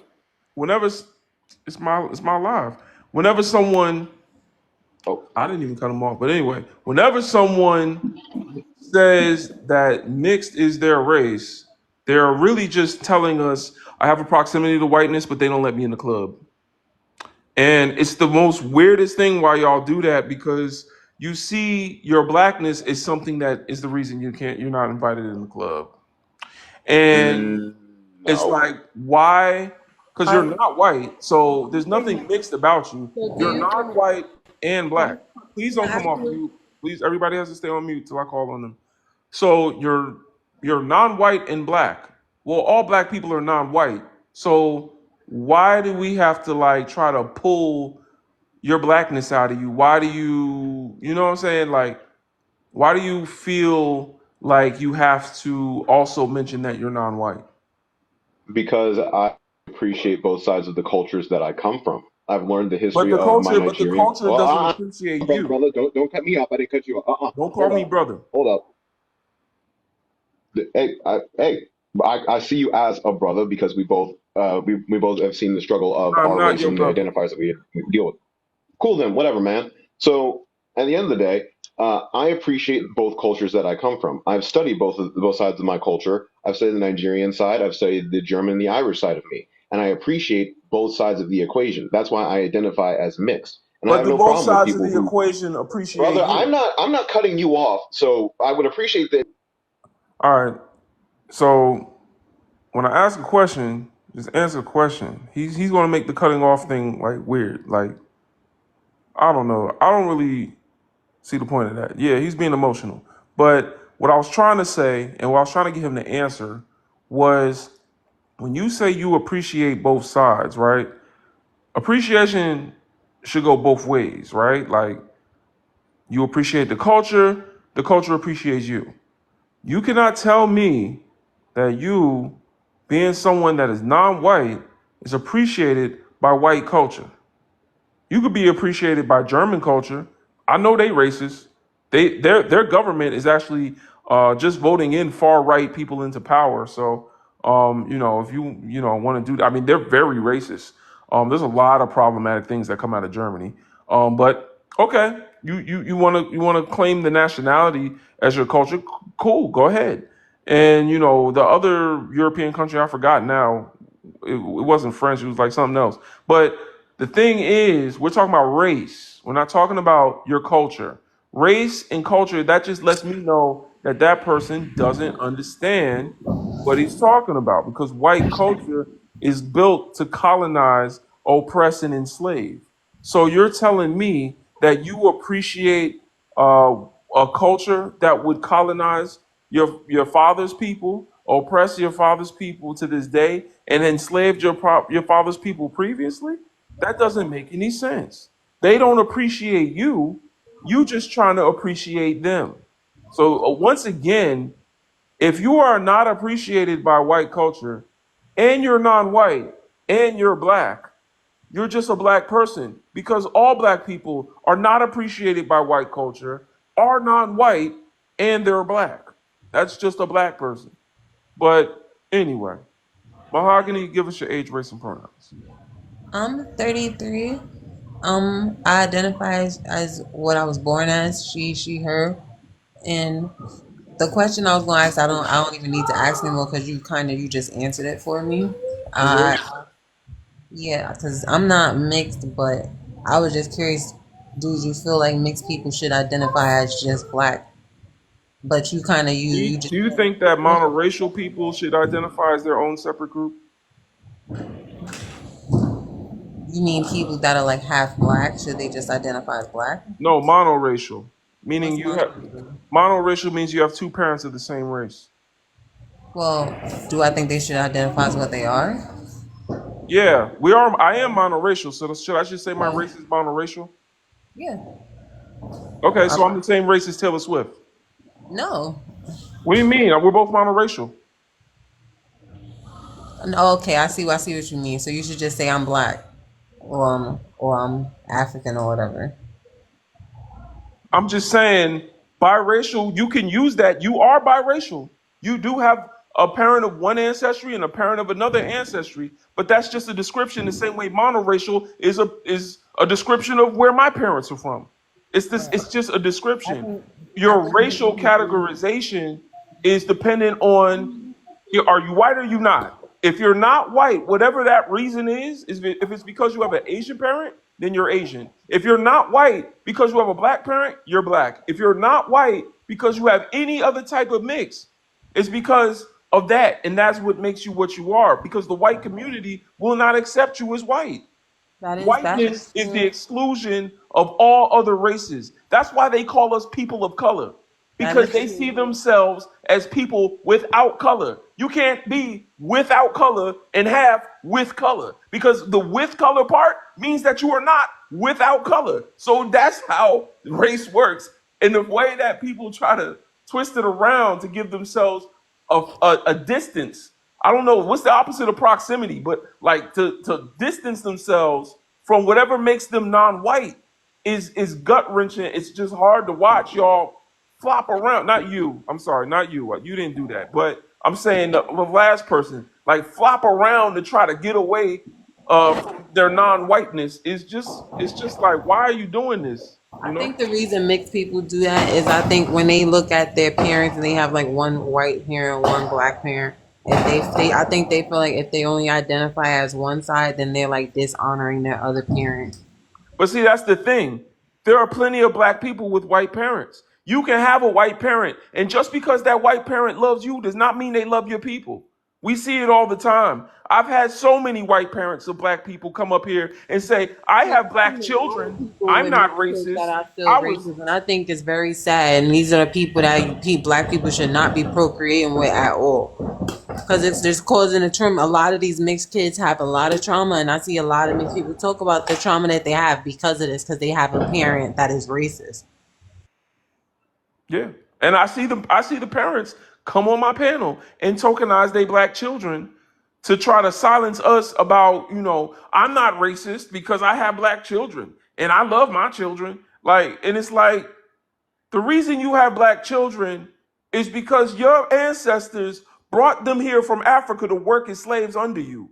And then you created a system of adoption where their bodies would be able to be for sale, basically, or there literally are adoption auctions in America. There's a documentary about this. They have auctions for you to get a child these days.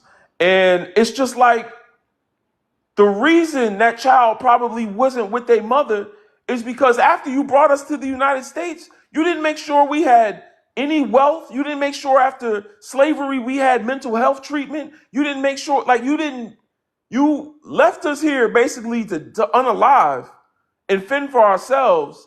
And now you get to benefit the rewards of that by taking black women's children, something you've been doing since slavery. Y'all did the same thing during slavery. I'm just saying that about the adoption system, but it goes on and on. Like, there are plenty of black people with white parents. That white parent loves you. I think if you're going to be healthy in the mind, you have to also love that white parent. But you have to understand that that love does not extend beyond that parent. Just because your mom is Irish, don't mean when you go to Ireland, they're going to accept you with an open arm. Someone's going to look at you and say, N-word, get out of here. Irish only. Or they're going to sing songs in front of you. I went to an Irish pub one time, and they were singing a song to me with the N-word in it. The guy came up to me and said, I'm sorry, but I just love singing this song when I'm drunk. And he's singing a song with the N-word. And I'm like, oh, nah, we left. We left after that. I was like, oh, nah. I'm in New Jersey. I was in Kearney, New Jersey, which is interesting because Kearney is an Irish name. But yeah, so all I'm saying is, end of the day, you can love your white parent. That don't mean you gotta love their culture, or if you love their culture specific to that region, that's cool.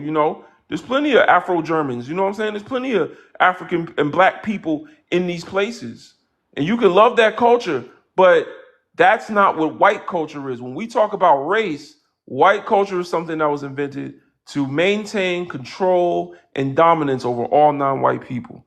So you can't love that culture. That culture don't love you back.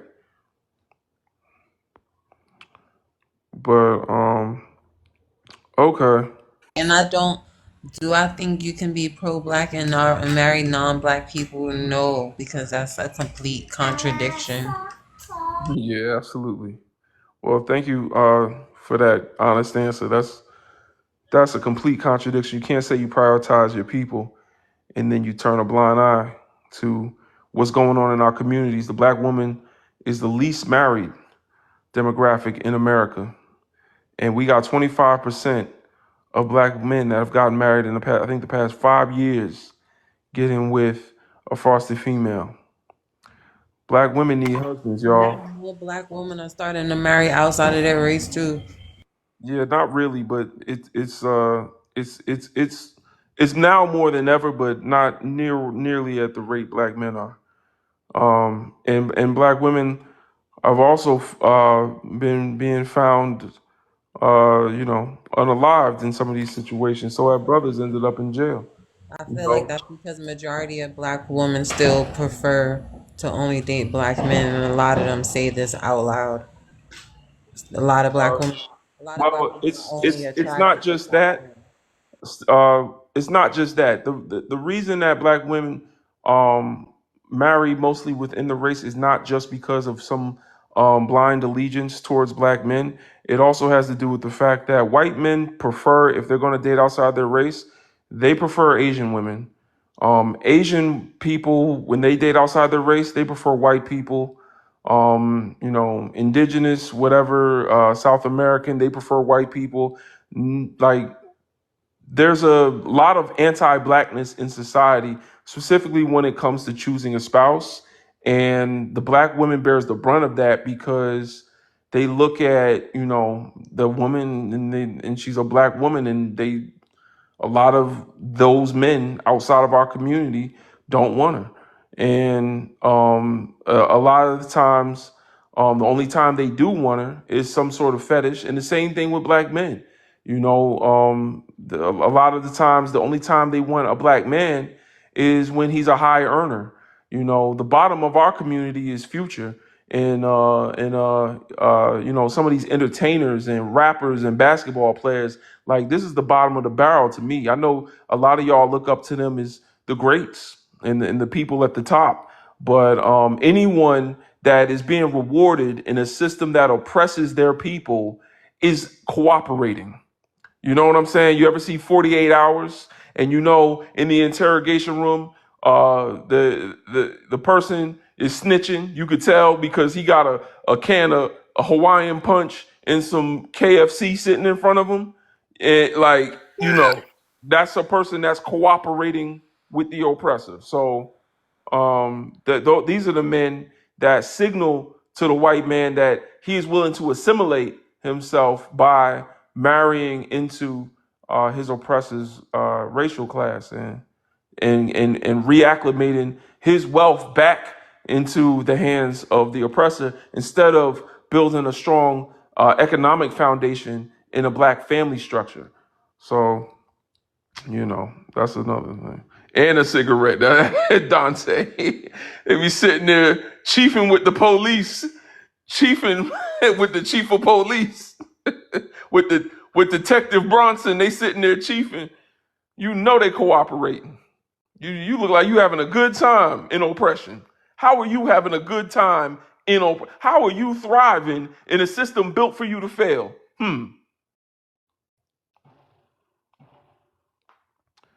All right. Let me go to the next guest. Thank you for coming up, Mahogany. Khaleesi, give us your age, race, and your pronouns, please. I'm black. All right. Um, I'm O- also Over a 18. she. I'm over 18. I'm in my 40s. All right. Talk to us. Okay. Do I feel as though black and white marriages are ethical? I believe that some black and white marriages are ethical, not all. I think that both men and women need to start paying attention to red flags just as much as we have to pay attention to red flags when we're dealing with our own. Um, can you be pro-black and marry non-black people? Uh, I've never been in that situation where I've had to, first and foremost, if I'm going to date outside of my race or marry outside of my race, it's something about their culture, first and foremost, that I appreciate, want to take part in, and be a part of. You can't worship two masters. I don't see that as possible. I think there is something about the person that is not of your race that is that you hold in some form of idolatry or some form of just recognition, period, over your own Can you self or your please own define people. white Or culture? I'm saying, say it again. Can you please define white culture? Some people in the comments are confused about what white culture is. White culture is power driven. It is dog eat dog. It is everything unethical that I can think of. I don't see white culture, specifically American So white how could culture, how could being how could anything. how could a relationship be ethical in the most unethical culture? Like, how could one appreciate that culture and it be ethical? People can appreciate it when they're underdogs and they see power in another person. That's like, okay, we can be of the same race, come from the same people and date, but I have more affluence. I am more astute. I am You more see of that this and power. that. You see that power as a positive. You see that. You see white power, and you say, "Okay, wow, I'm really impressed by y'all. What y'all have been able to do, and you know that slavery stuff and all that stuff. Wow, that was really powerful. How y'all were able to take control of the situation and take these people's land, and wow, y'all are really powerful. Like you see that white power as something that gives them some sort of superiority or." Uh, Well, I have my own power. I don't consider my type of power to be that cruel. Um, I know that it can be just as cruel if need be. However, I'm not one of those persons that ever dated outside of their race. So I can't fathom it with everything that I know, everything that I've experienced in my life, even witnessing the Move member bombing here in Philadelphia. I don't think I will ever. Now, have I ever been attracted to someone that was not black? Yes. Um, did it go any further than an attraction or infatuation? No. That's not to say, now I'm talking about specifically Caucasians. Um, so no, I've never dated outside of my race. I don't see the benefit. I think there's just too much animosity, too much division, and not enough comfort from my femininity. I don't care how much money and power they have. but I'm trying to understand how it could be ethical with that power dynamic still in place. Like why Well, when I said that it could be ethical, is to say that I do believe that not all white tea people are unethical. I don't believe that they're all racist. I believe that there are exceptions All right, where are within they? their race. Where are Huh? the exceptions? I haven't met one yet. So then why would you fantasize that they exist? Because I'm a positive, optimistic person. Is it because they've taught you in movies and religion to assume that they could also be kind, and whiteness also is a word that is associated with purity and innocence, and maybe we're falling for the marketing? No, I just assume it because I'm not in their position, and I hope that any black woman that decides to be part of that knows when to get out. So them sticking and staying is saying to me, maybe there is some happiness there. Otherwise, I can't tell you. I don't know. I think Khaleesi, you're not making sense, but I don't know, because it's like you half a revolutionary, but you don't want to let go. And I understand Let go of what? white folks being your savior and being kind and good Oh and no, I've been past that. No, I no, know, but, no. but that's what don't make sense though, because you talking. See, that's what I'm saying. You talking out of both sides, because it's like you just said what their culture is. You just said why you stay away from them, but then you also going to say, I assume that there are pretty little unicorns out there that are loving and kind and non-complicit in white supremacy. And I'm trying to say there are 200 million white people in this country. The United States has the largest white population of anywhere on the planet Earth. And if I'm sorry, 1%, say that again. the United States has the largest white population on Earth. Oh, okay. Okay. 200 million of them live in the United States. Mm-hmm. If 1% of them were these good, fine folks that you say exist, that would be 2 million people. That is more than the population of Dallas. That is more than the population of most major cities, other than I think maybe Chicago, New York, and Los Angeles. Except Los Angeles County, you would have to say. So where are all of these anti-racist, refuse to go along to get along ass white people that's doing the good work that God put them on a mission to not be racist? Like, where are they? I just I'm not looking for them. why haven't they formed a? I'm looking for them. I'm not. I am. I haven't found them either, and I'm looking. I'm looking. Where y'all at? I'll put a video up. Where y'all at? I'm looking for him. I'm absolutely looking for. I'm absolutely looking for John Brown Jr. Where you at?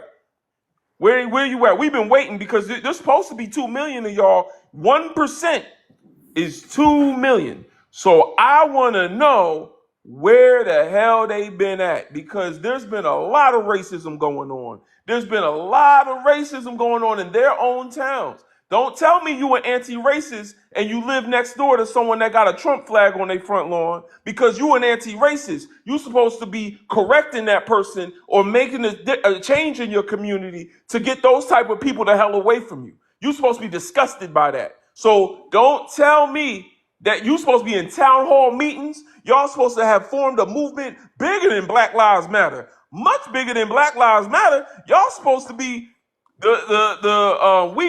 we want to free all black people from ourselves. I want to see white folks advocating. I don't want to see black people at the front of the marches. I've been looking for them. I've been looking avidly. I have not found them either. But yet, it baffles me when I find a black person that refuses to believe what's in front of their face and instead believe in some Christian. I know you ain't say you was Christian, but just believing in the kindness and goodness of someone that has always treated you wrong just No, feels like I'm actually it feels like a slap the other cheek type of scenario. Like, it feels like I'ma believe that there's good out there, even though you have shown me nothing but evil. You have shown me nothing but injustice. But I'ma still sit here and pretend that some of y'all are just. To me, that is, I don't know how y'all do it. I don't know how. I don't know. I do know. I know why. I don't know how. It would hurt my brain. It would hurt my brain. I'm looking for the good white people. Come on through. If any of y'all good ones, come on up. Come on, let's have a good talk. I want to know where y'all been hiding out at. Y'all been underground like the railroad. Is there an underground railroad of anti-racists somewhere? Let me know. I probably did scare them If I away. can chime in for a minute. Now, I have a bit of sarcasm. I am very sarcastic. Please don't take Good my evening. Good sarcasm evening, for, everybody. I'm sorry. I'm sorry. Karen thought it was her turn to talk. Go ahead, Good Khaleesi. evening, everyone. Please stay on mute. Please don't take my sarcasm as seriousness. Sometimes I have to remind people or just let people know I'm highly sarcastic, and I Oh, so was you being was playing. sarcastic. You was being Um, facetious. That's not sarcasm. That's facetious. Okay. yeah. All right. Cause I'm So like, how you talking both ways? Cause you sound like you know what you're talking about, and then you going to still say it.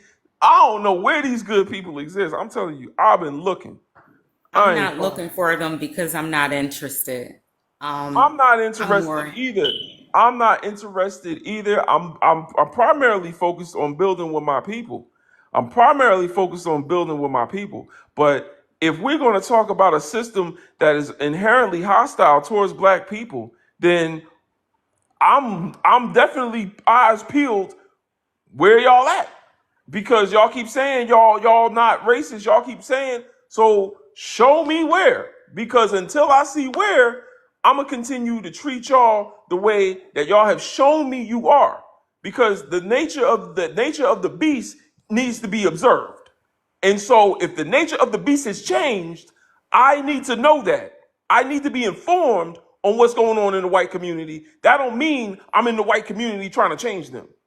But I need to know what's Well, going on with the beast that could bite my leg off. my ancestors pulled me by the skirt tail, so I don't have that inclination to even cross over. Um, Mm-hmm. I preferably would continue to date my own, regardless of the struggles and strife that I've endured over these 40 something years. Um, but overall, no, I am hoping that the sisters that are thinking about dating outside of their race, specifically with the YT person, that you do not ignore any red flags just because you do not give them a pass just because. Okay? Because I know a lot of our sisters are going to be approached because the world right now of America wants to swizzle. They want to Yeah. swizzle. And I already know the game. The game, just when you watch the movie, the Rabbit Hole, how they did the Australians, the Aboriginal people of Australia, okay, how they grafted them out after 6 generations. There was no more trace of melanin in their DNA, Mm-hmm. And their physical appearance. I know that what they're doing right now is a grafting. I know that they want people to mix and mingle so that they can create more white men. So I'm not enthused. I'm just watching. I'm an observer. I'm a chronologiker, if that's a word. I just watch and take notes.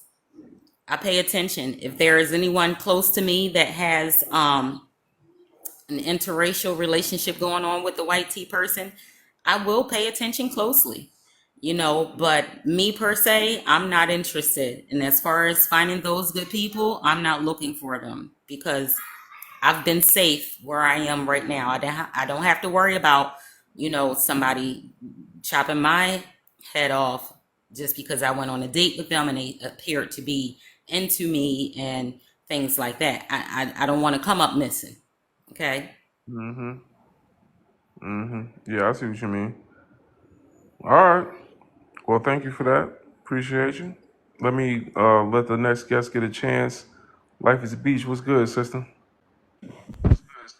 Hi, Brother Legend. So I'm Yeah. just gonna go ahead and introduce myself. I'm Life. I'm 54, and I'm she, her. You know, I've been following you for a long, long time. Just, I'm always watching. Um, I love that you do this. I really love that you do this because the time is going to come where like-minded people such as ourselves, we're going to have to band together and handle our business and do what we got to do to protect ourselves. And see all these people, because see, we're a loving people, and all these people who come in here and reveal themselves that they're over there with the enemy, we're going to have to leave them behind. We're going to have to. We're going to have to close ourselves off to them and leave them behind because they're just like those people who used to go tell Massa that somebody ran away. You see what I'm saying? So we have to, it's good that you're revealing this because it's a lot of us that don't realize that they have people that are cuckoo for Cocoa Puffs like that behind them YT people. This is good work that you're doing. You know what I'm saying? I think about it. I'm down here in Louisiana where it's a major port out of New Orleans. And we have Congo Square. And I visited Congo Square, and I've been to the monument where they brought our people in and put them up on them platforms and putting their hands with their nasty asses all in our brothers' mouths. And then they'll put their hands in a sister's private parts and then put it in their mouths looking at their teeth and snatching our babies out of those women's arms, treating them like dogs and animals. And you want to go lay up with that? What is wrong with you? Let me tell you something. I work with these people every day. I work in finance. And the way they are behind money, these people are demonic. I see how unfair they are.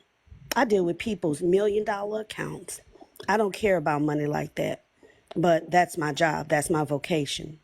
And I see Black people and YT people, them who haven't even worked for a company, and their 401k far out, goes beyond the same counterparts 401k because they have insiders telling them which stock to pick, which investments to pick. You see what I'm saying? Yeah. These people, they're criminal, and they have criminal minds. That's all they do. Look at how they make those rules and stuff in Congress, and they always moving the goalpost. We have a governor down here in Louisiana that's gotten in office. Baby, Black people don't pay attention. It's going to be so bad down here. They trying to lock up all our Black men here in Louisiana. You have to pay attention. You have to be ready to move. We have to fight back. We have to if we're going to survive. All this love is love. No, love ain't love. All it is fetishism, and you slap a label of love on it. That's what that is. Another thing I want to know, and I'm so sick of them. Oh, but they not like that. Oh, this one not like that. Oh, that one not like that. What life-changing thing that person or those theys went through to not damn be like that? No, they're good at hiding. They're good at hiding. They're good at what's the word? Wanting to fit in and be politically correct. But catch them at home and see how many probably be calling them ones that they married inners. In their head. Probably. Baby, ain't no way in the world I would lay up with no white man and he get mad with me and he have the ability to even think it in his goddamn mind. It's no way I would lay my head on a pillow next to one of them. Ain't no way, no how. It makes my skin crawl. It's no way. Then they out here making these children who are confused. And then guess who gets to pick up the pieces to that? Not the people that made them, us. Right. People that have to tell them the truth on who they are. Yeah.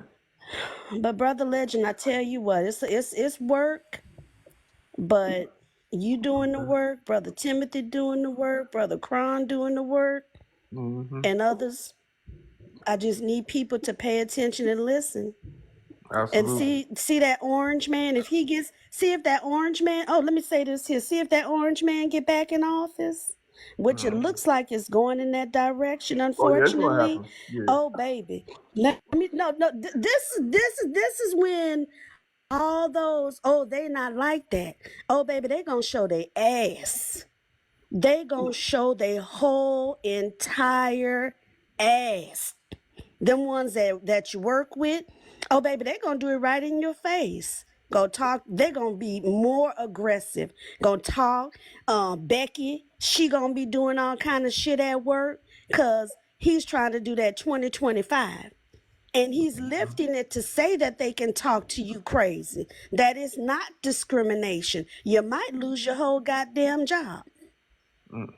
fooling around with Trump. But anyway, brother, I see you have another guest. Thank you, as always, for letting me speak. You are wonderful. You are. Appreciate you, sister. You as well. And big up to B1 Initiative, all the brothers and sisters in B1 Initiative. That's our Discord, b1initiative.org, our nonprofit. We are a group of people that go live on TikTok, but more importantly, we're creating Sankofapedia, an Afrocentric online Wikipedia for brothers and sisters to learn their history unapologetically from an African perspective. And we do important work. We encourage y'all that are Pan-Africans, brothers and sisters worldwide. We have 900 in our Discord. Come and join us. We have meetings every Sunday. You can come be a part of B1 Initiative. And yeah, the love is love thing gets me too, because they took away our ability to choose love. You know, love is with consent. They took away our ability to consent. The first thing that a black person has to think before they fall in love, you know, it's not just emotion. Someone came up here earlier and said that love is just something you can't control. You just fall into love. You just trip and stumble and whoa, I'm in love. Wow, I just like you. That don't happen with black people. That tells me that that person watches a lot of Disney movies. That tells me that person has watched a lot of rom-coms and I don't know, Made in Manhattan. I don't know what y'all be watching, Notebook. But in the real world, a black person first, before they fall in love with anybody, even another black person, the first thing they have to think about is survival. We've been robbed because of the unjust environment that we live in. Because of injustice, we have to first think, is this person conducive to my survival? Will this person help me and benefit me in trying to survive injustice and oppression? Or is this person someone that will put me in harm's way? Does this person get upset and one day call the police and now I'm in trouble? Or if I have to call the police on this person, when they arrive here, am I going to be the one put in cuffs? You know, we just talked about how there's sisters that have been ABU'd by their white counterpart, and when they defended themselves, they're the ones that end up in jail. So the first thing any black person has to do is to think about whether or not this brother can provide. Can he provide for you? A black woman has to think, you know, we do face economic discrimination. We do have high levels of unemployment. So when she even gets with a black man, she has to think, if we have children, can he afford to keep us afloat? Like you have to think first about your survival and your ability to survive in oppression. So that's robbed us of the ability to just say, oh, love is love, and I just liked you, and we just ended up together. Oops. We can't do that. That's something that white people can do. That's something that they put in their movies, and they put in movies with us in it so that we feel like we have that privilege as well, but we don't. The love comes second. Someone just said it down there. Absolutely. The love comes after. The love comes, can we work together? Okay. All right, cool. Now that I know we can work together, now we can love. So anyway, I'm gonna go to the next guest. Sweetness, could you give us your age, race, and pronouns, please?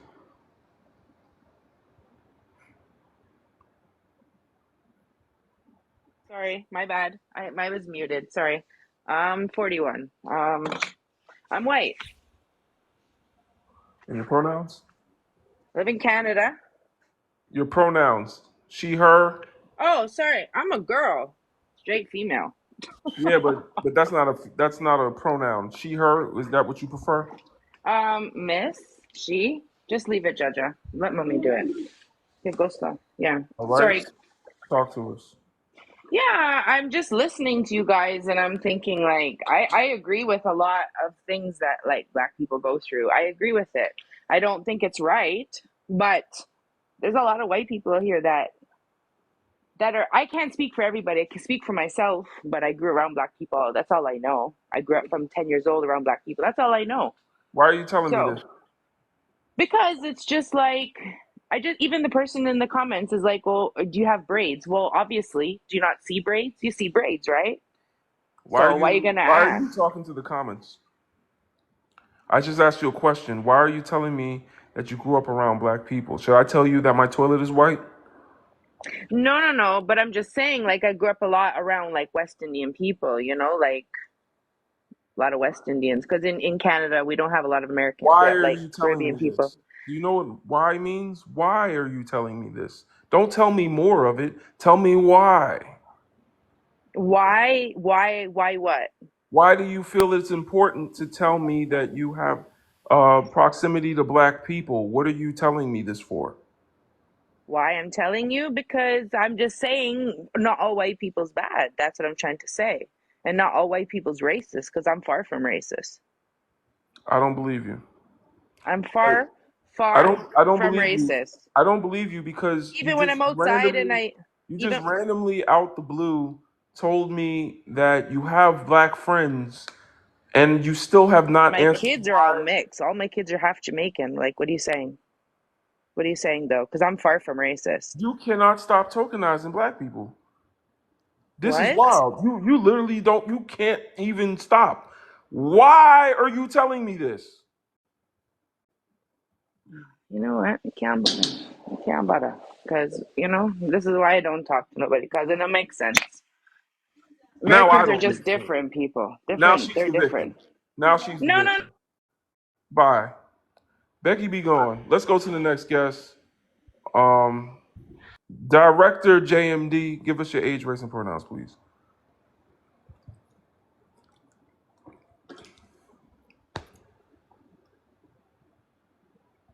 Y'all keep tapping like we got to get to 100K, man.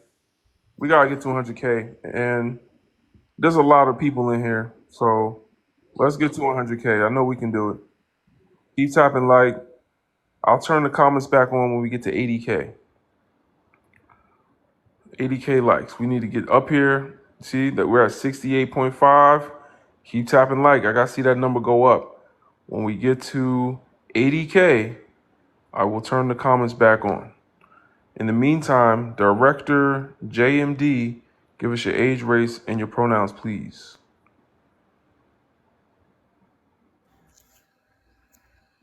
Director JMD, you're muted. We're waiting on you. Can you hear me now? Yes, we hear you. Your Okay, age, so race, I'm and Mexican. pronouns. I'm 38. He, him, they is fine. Mexican is a nationality.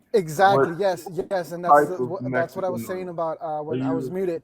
So two of my grandparents are It's indigenous, okay. like what It's you okay. see in It's okay. All pictures. right. All right. Hold on. Hold on. I'm not going to ask you for your family tree. I'm just asking you for your race.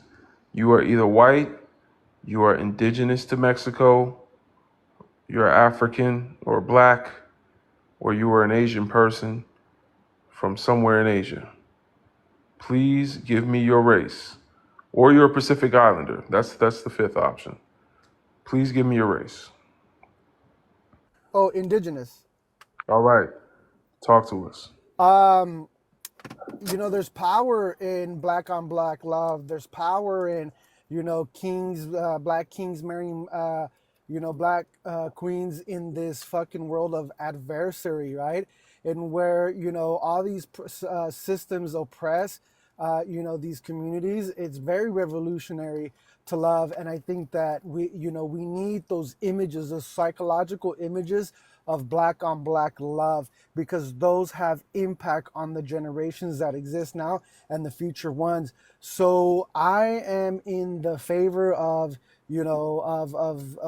of certain communities finding love within their community, appreciating, loving the women in their community, the women that look like their ancestors. That is that's beautiful, and there's power embedded in that. Yeah.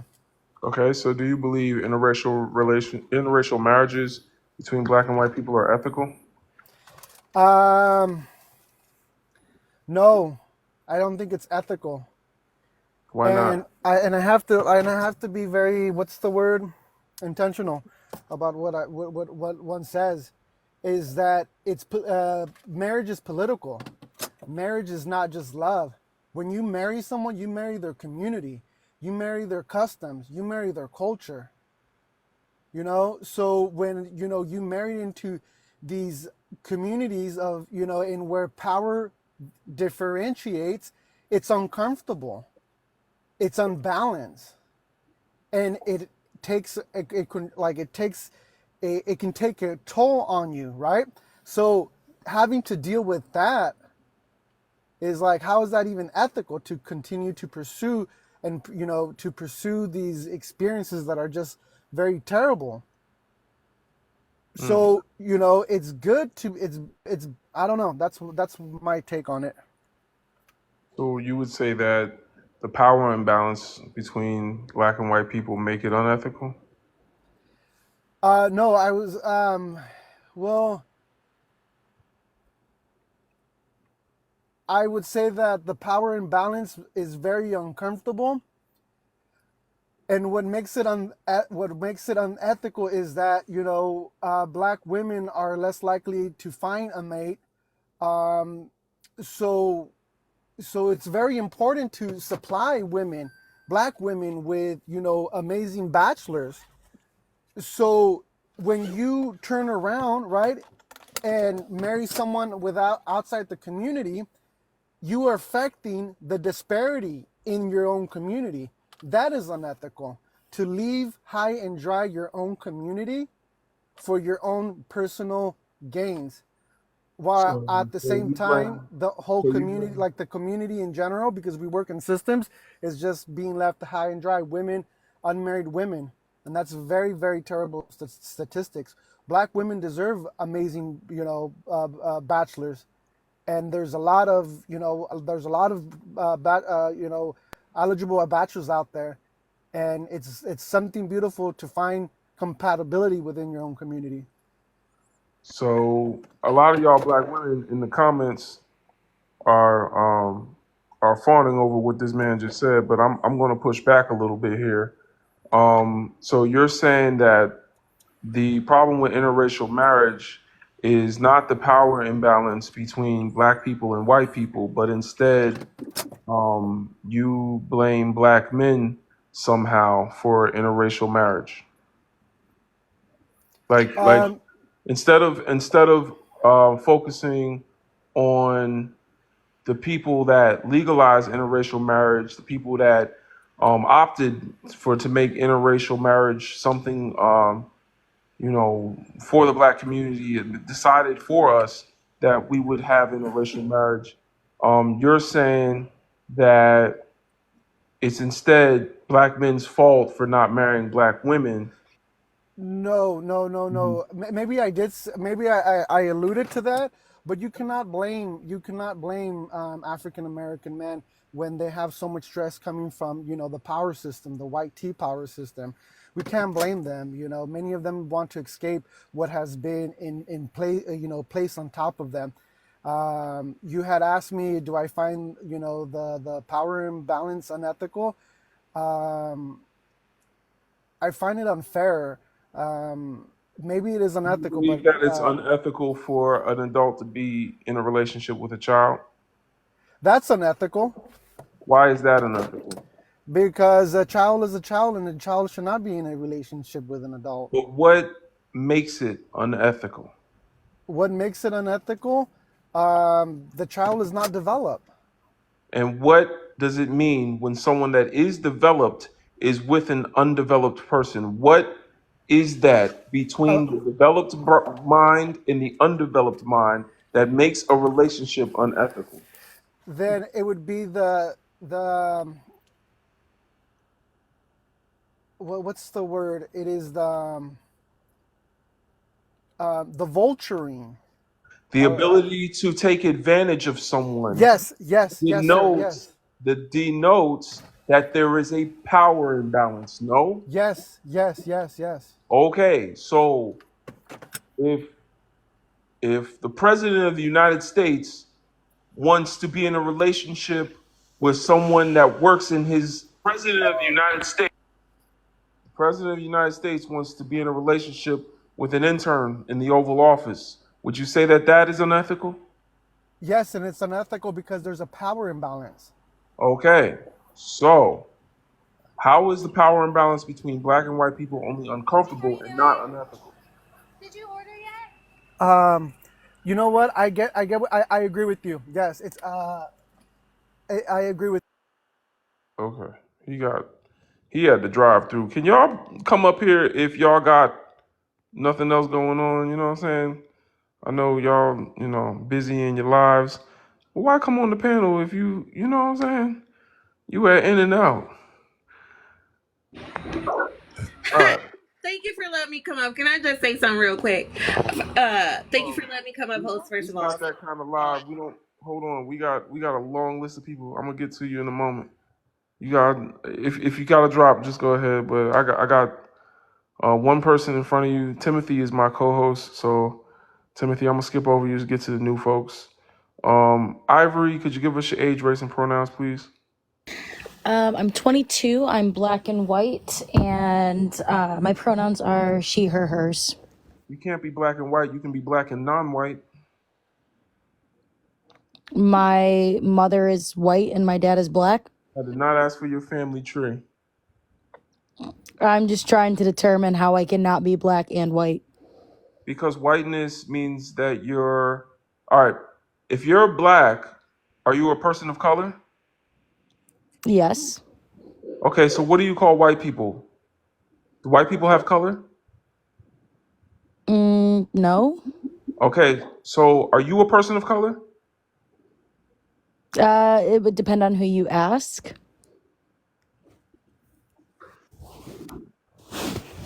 So you don't have color, but you have a black father? I mean, as a mixed person, I get told all the time what I should identify as, but I mean, I identify with both parts of my racial Not a question I inheritance. asked you, but we're gonna go back to the question I asked you. If you have a black father, you just said you're black. So does that mean you're not a person of color? Like, do you have color? Yes. Okay. So people of color have color. You have color. White people are not people of color. They're people without color. So how do you have half without color and half with color? That just makes you a black person who is also half non-white. You are a non-white black person. How do you have without color in the same cup and it's still half without color? That doesn't make any sense. I'm mixed. I'm black and white. And I'm monoracial. I'm black and black. But can I just claim monoracial as my race? You could use that as a descriptor of your race. You can use mixed as a descriptor of your race. Correct. All right. So you're not white because you're a person of color. I'm biracial. I identify I'm with both. monoracial. That's a description. Let's use descriptions. I'm monoracial. I'm the same race as Taylor Swift, y'all. Me and Taylor Swift, we cousins. You ain't know? We both monoracial. Monoracial gang. Hey, monoracial. We're all mono. You know who else is monoracial? Jackie Chan. Jackie Chan is monoracial. Jet Li. Some great actors out of Hong Kong. They're all monoracial. We're all the same race. We're cousins. So that being the case, are you going to be for real, or are we going to have to move on to the next guest? What do you need? What race are you? Because you're not half white. There's no such thing as half white. You're either people of color or you're people without color. You can't have both at the same time. I'm both. So if that's not the answer you want, then White mother syndrome. That's what that is. They got a white mama, and they mama told them they was both because they mama don't want to say they black. And they mama wants to say, I had something to do with your creation because they mama wants to be able to produce melanin and they can't. So when they have a baby with a black man, they feel like they can produce melanin and then they have to tell themselves that, no, no, no, you're not black, you're biracial. And so then the child goes through the world thinking that their half whiteness will get them half oppressed until one day they find out that they cannot be part of the royal family and they have to move to Canada because the what's his name, Prince Edward or whoever, the king of whoever in the royal family was asking what color the baby would come out as. So we're gonna move on. I'm not doing this mixed madness with y'all. Meeks, give us your age, race, and pronouns, please.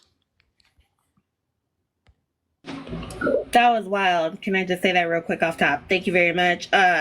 Age is 40. Race is black. And what was the other one? I'm sorry, huh? Your pronouns? Pronouns, she and her. Perfect. I'm just gonna answer the prompts and get the hell out your way afterwards. Are interracial marriages between ethical?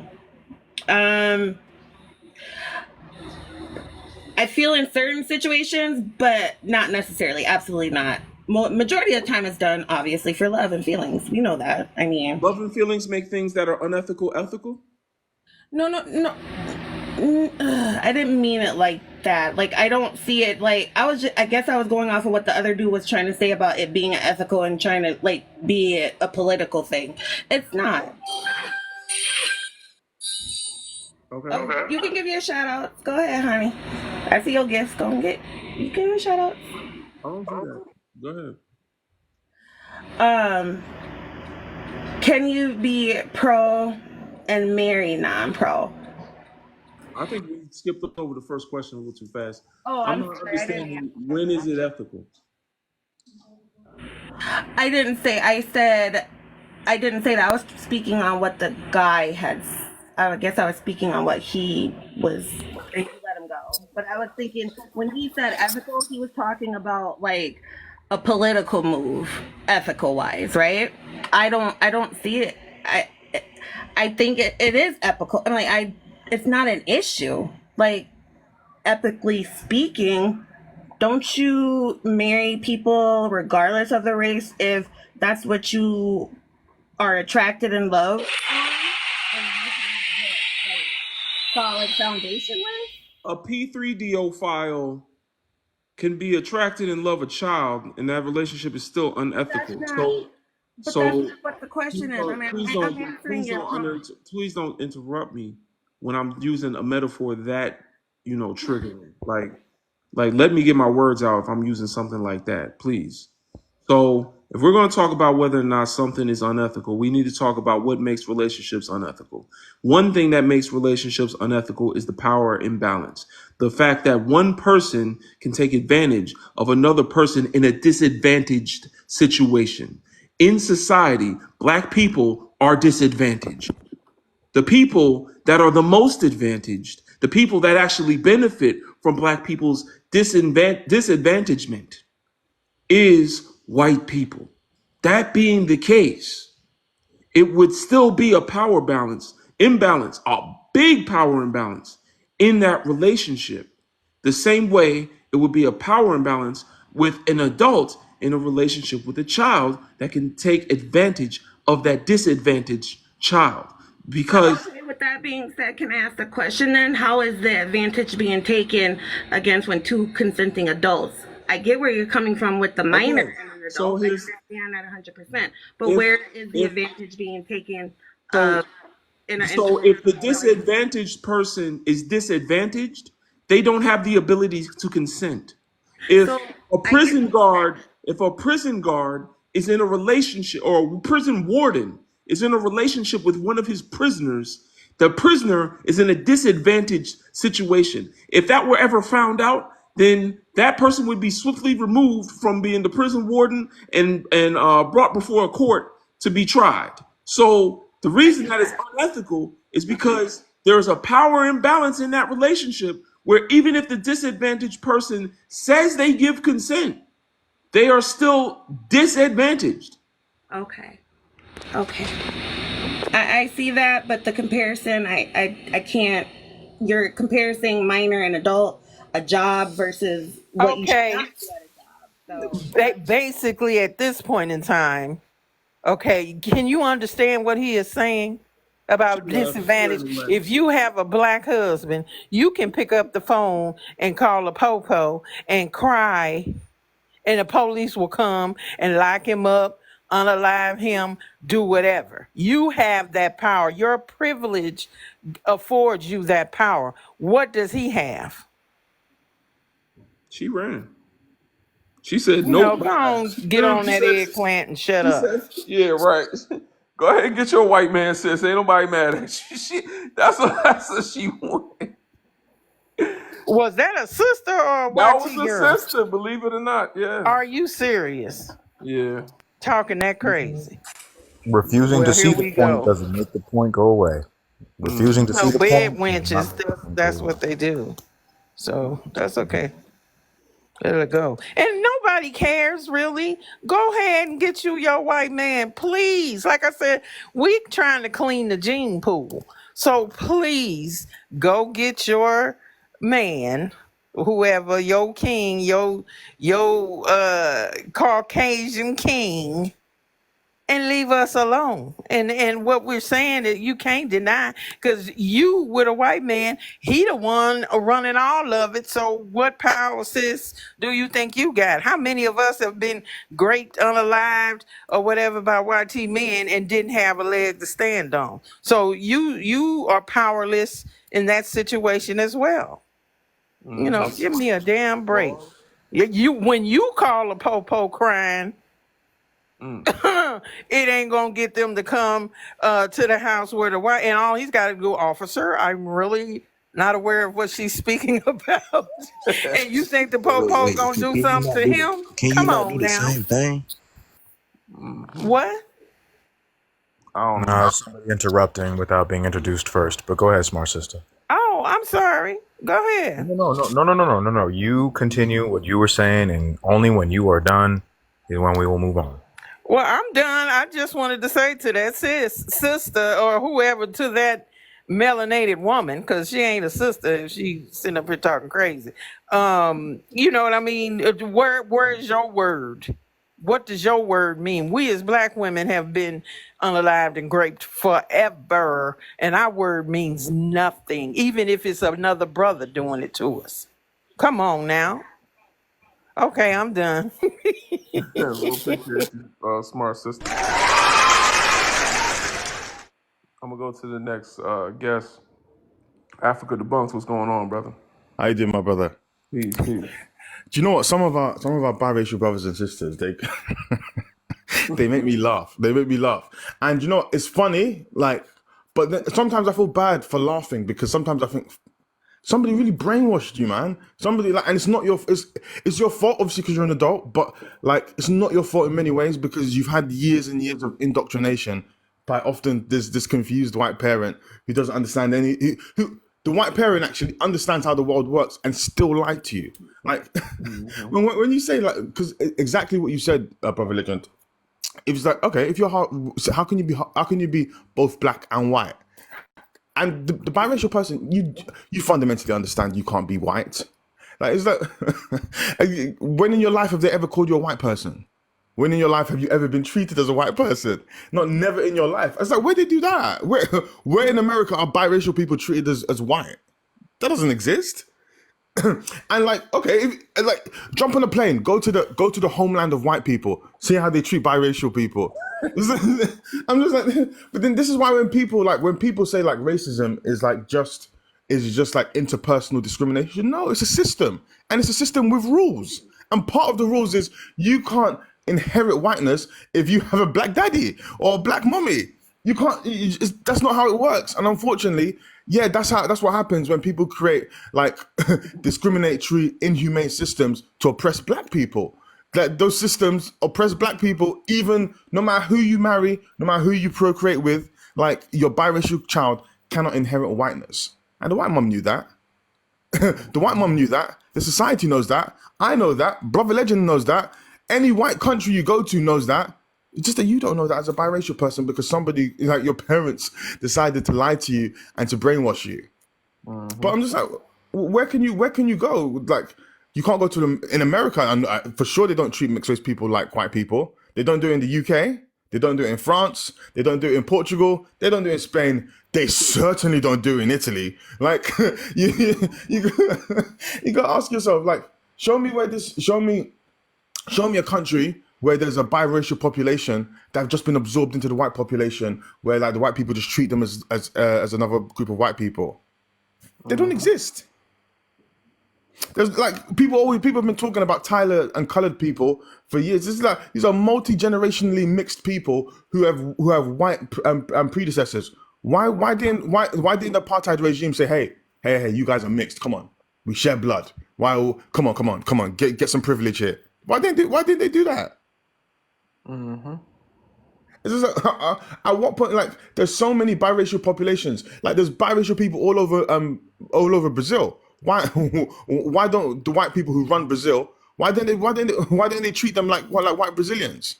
Right. Like, it's bizarre. It's bizarre when like it's actually sad. But I think for me, I put the onus on us black people, man. What's up with us black people creating these confused biracial children with white people who aren't unequipped to raise these children and who are putting these crazy ideas in their heads?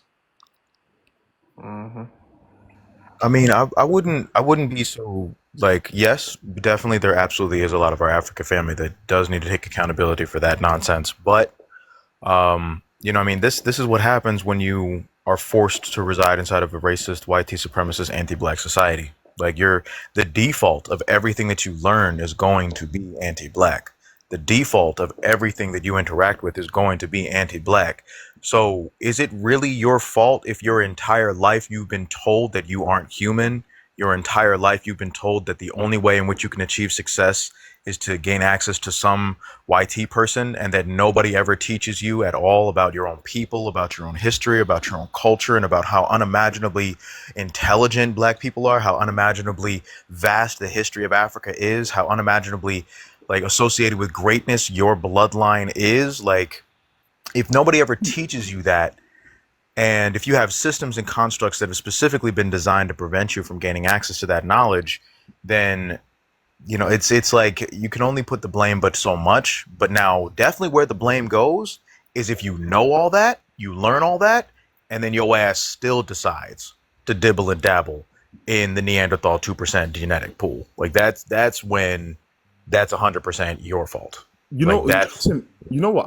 I understand where you're coming from, but for me, the reason why I put the onus on us is because, like, if you're putting the onus on Europeans to stop behaving how they've been behaving since like the beginning of written history, we're gonna be waiting forever. I think that for me, it's just like because our people are the only people you can appeal to, where like to the common sense. I don't believe in appealing to the humanity of like of white people, because there's nothing in history that would suggest that like these people make U-turns when black people make calls for humanity. So for me, that's why I say the onus is on us to not create these kind of confused not to create confused biracial children. It's on us personally, as far as responsibility for our own safety. Every human being is personally responsible for whatever environment they put themselves in. And at the same time, what Timothy is saying is there's also a systemic, the macro, which, for example, if it's raining outside, I can personally make sure that my umbrella is up and I don't get wet. But it's still raining outside. So, my umbrella doesn't stop the rain. Inherently, we've been taught anti blackness. So, of course, many brothers and sisters are ill equipped to defend themselves or understand the level of responsibility they have to have in an interracial arrangement or wits of black consciousness that they need to have.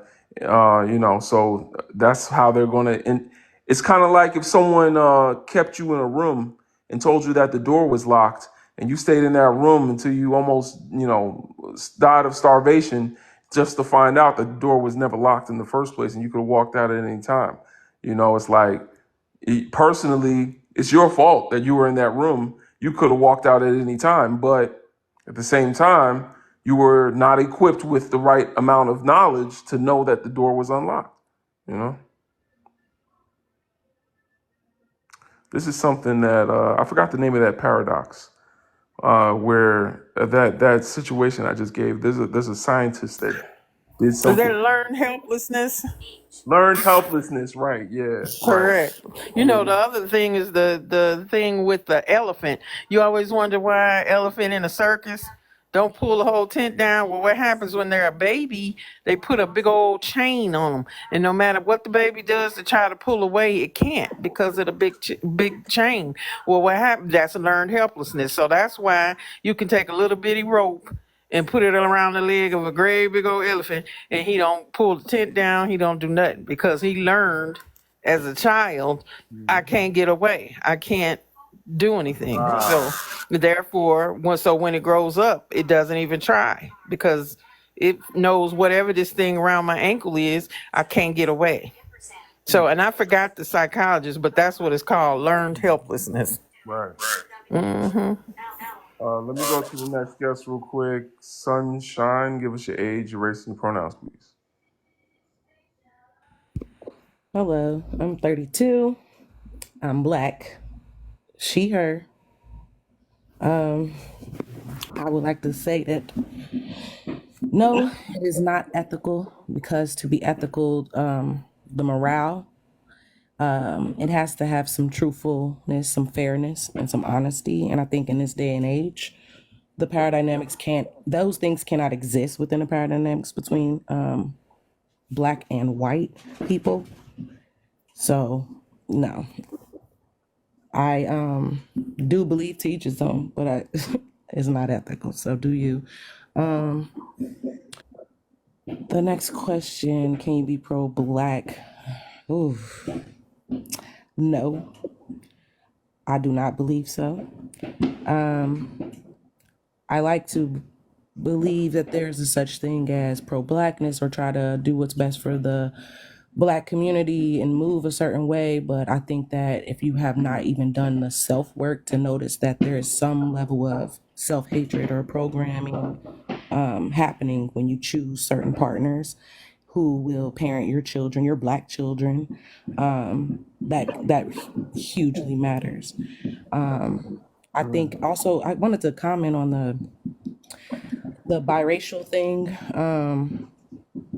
Black phenotype is something that's very obvious. You can tell when you are black, and the world treats you as such. It does not matter what you got going on beforehand, or what parents you have.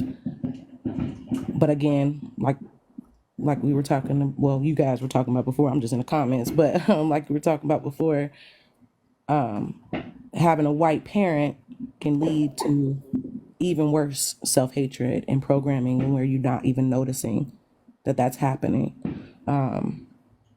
I can say that I actually have a white parent, and I think I'm blessed to be raised in Black community, therefore not being overly taught one way, but still being gate kept from my history in a way. So I'm had to be self-taught. Took a lot. Spent most of my 20s doing that because my Black children needed to know everything. But it can happen. It is possible. I seen in the comments someone was saying something about biracial people having colorism. Yes, colorism is a privilege for some biracial people. It is not to negate their black phenotype. It is not to negate their black experience or to say that they don't understand that this is very crucial or what black people go through or their brethren or their darker people like go through. You know what I'm saying? It doesn't take away from that, but the colorism definitely is real within our own Even community. monoracial people can be colorist. I could be colorist. Oh no, I So it's know. I think that anyone. Yeah. a lot of biracial people are born because there are some black people with a huge amount of colorism within themselves, that hatred for themselves. Ironically, I know we joke a lot about the white mom, black mom dynamics of the biracials. I have a white mother, so Well, I I mean, find I'm more so of the belief that it's really funny. that only our more like blessed with melanin African family can experience colorism from us. Because like, I mean, obviously, there definitely are um, certain privileges, or is not even really privileges. It's literally certain, I would say, less forms of oppression that we are faced with because of our proximity to whiteness. But also at the same time, we very much so do have the ability to perpetuate white supremacist ideologies in terms of trying to shove that proximity to whiteness into our own African families' faces. When, I mean, if we're actually looking at the genetics, though, y'all, so every single black biracial person is listening in. If y'all really think that you're about to like, oh, I'm gonna flex on them because, or brothers and sisters talking it, like listening in, oh, I'm gonna flex on them because I found me a light skinned person. Your proximity to whiteness or finding a partner with a proximity to whiteness is literally a biological disadvantage. I'm not sure if y'all read the research, but that's a real thing. So I don't want y'all to be out here to, oh, look at me, I found me somebody that, oh, well, look at, see, I'm happy with, because I see that from time to time. I see the For me, comments, people be acting ridiculous. when But that no, happens a lot, I always see it as something different. Like I deal with people throughout my life. I feel like it has happened a lot where I meet a lot of black men who have that extreme amount of self hate within themselves, and they're like, you know what? My mom always wanted me to bring home a black woman, so at least if I get a light skinned black woman, that's close enough. Like and they're looking at it like I'll be accepted. This is black enough, but it's not too black. It's not gonna be too dark or too this and all the self hatred things that come from the colorism to begin with. But my kids won't be too dark. My kids won't look like me. The scary parts.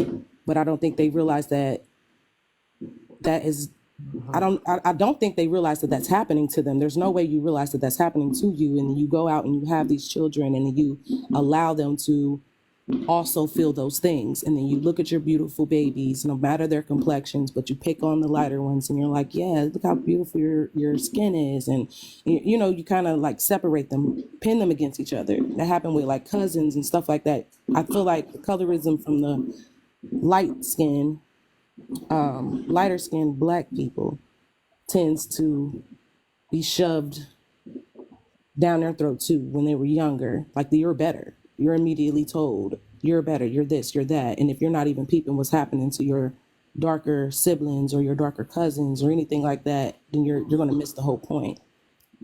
I don't know if it can really ooh, I'm sorry, I get really worked up about this conversation because I know a lot of black men. I'm related to so many who just don't hear me. They don't hear me.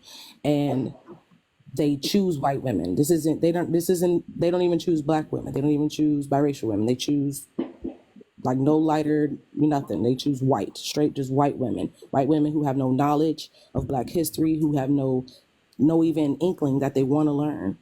And they choose to have children with those people and think like, oh, my child will be fine. Like, oh, I'm gonna have me a beautiful, mixed baby, all that, the rhetoric, and then turn around and they don't take the time to teach their child about blackness because they're trying to run from it. So then you got a heap of black children growing up denying their blackness, running from their blackness, trying to dilute their blackness, and it's extremely exhausting to see this. But yeah, I'm sorry, I get wound up, and the black family is just it's too powerful and it's too important, and I think that is where we gotta just put some extra love and extra care into, try to get us on the right course. I'm sorry. Yeah, them brothers is lost. So, we're gonna have to let them go ahead and swim in the mayonnaise, let them do what they gotta do. But they ain't not like us. You know what I'm saying? Big up to all the brothers that chose to have an intentional commitment to safeguarding, protecting, being there emotionally, physically, spiritually, mentally for a black woman, man, and building a black family, man. The black family is important. Black love is a revolutionary act.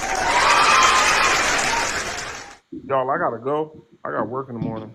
So I appreciate y'all, everybody, for coming up. Sorry I couldn't get to you last guest with the hearts, but you can join us next time. I'll be up here tomorrow. Smart sister, appreciate you. Thank you. All right. I wish I was here earlier because I was up here all day. It was. I'm gonna start texting you next time I go up here. It was crazy in here today. Do that. We'll get you Yeah. some rest. All right, sister. Thank All you. right. All right. Y'all. Don't forget, be1initiative.org is the link in my bio. That's our nonprofit. We are building Sankofapedia, an Afrocentric online encyclopedia like Wikipedia, however, from an unapologetically Afrocentric perspective. We're talking world history. When we talk about July 4th, we're going to say it's a holiday to celebrate colonization. We're going to talk about the history of our people all the way back to time to ancient Egypt, ancient Kemet, rather. We're going to talk about the Nok people and the Akan and all the people of Africa, the Bantu, the Khoisan, the everybody, the Kikuyu, the Mau Mau, you know what I'm saying? All the people. We're going to encourage our people to check that out. Join our Discord, be1initiative.org. The link is in my bio. Brothers and sisters, I'm going to talk to y'all tomorrow. Free the land, free Congo, free Sudan, free Haiti, free South Africa, free black people everywhere. I'm gonna also have our meeting with y'all on Sunday. Don't forget, that's in 3 days. On Sunday, we're gonna have our meeting. Black power, black laws for black liberation for black people everywhere. I'll talk to y'all tomorrow.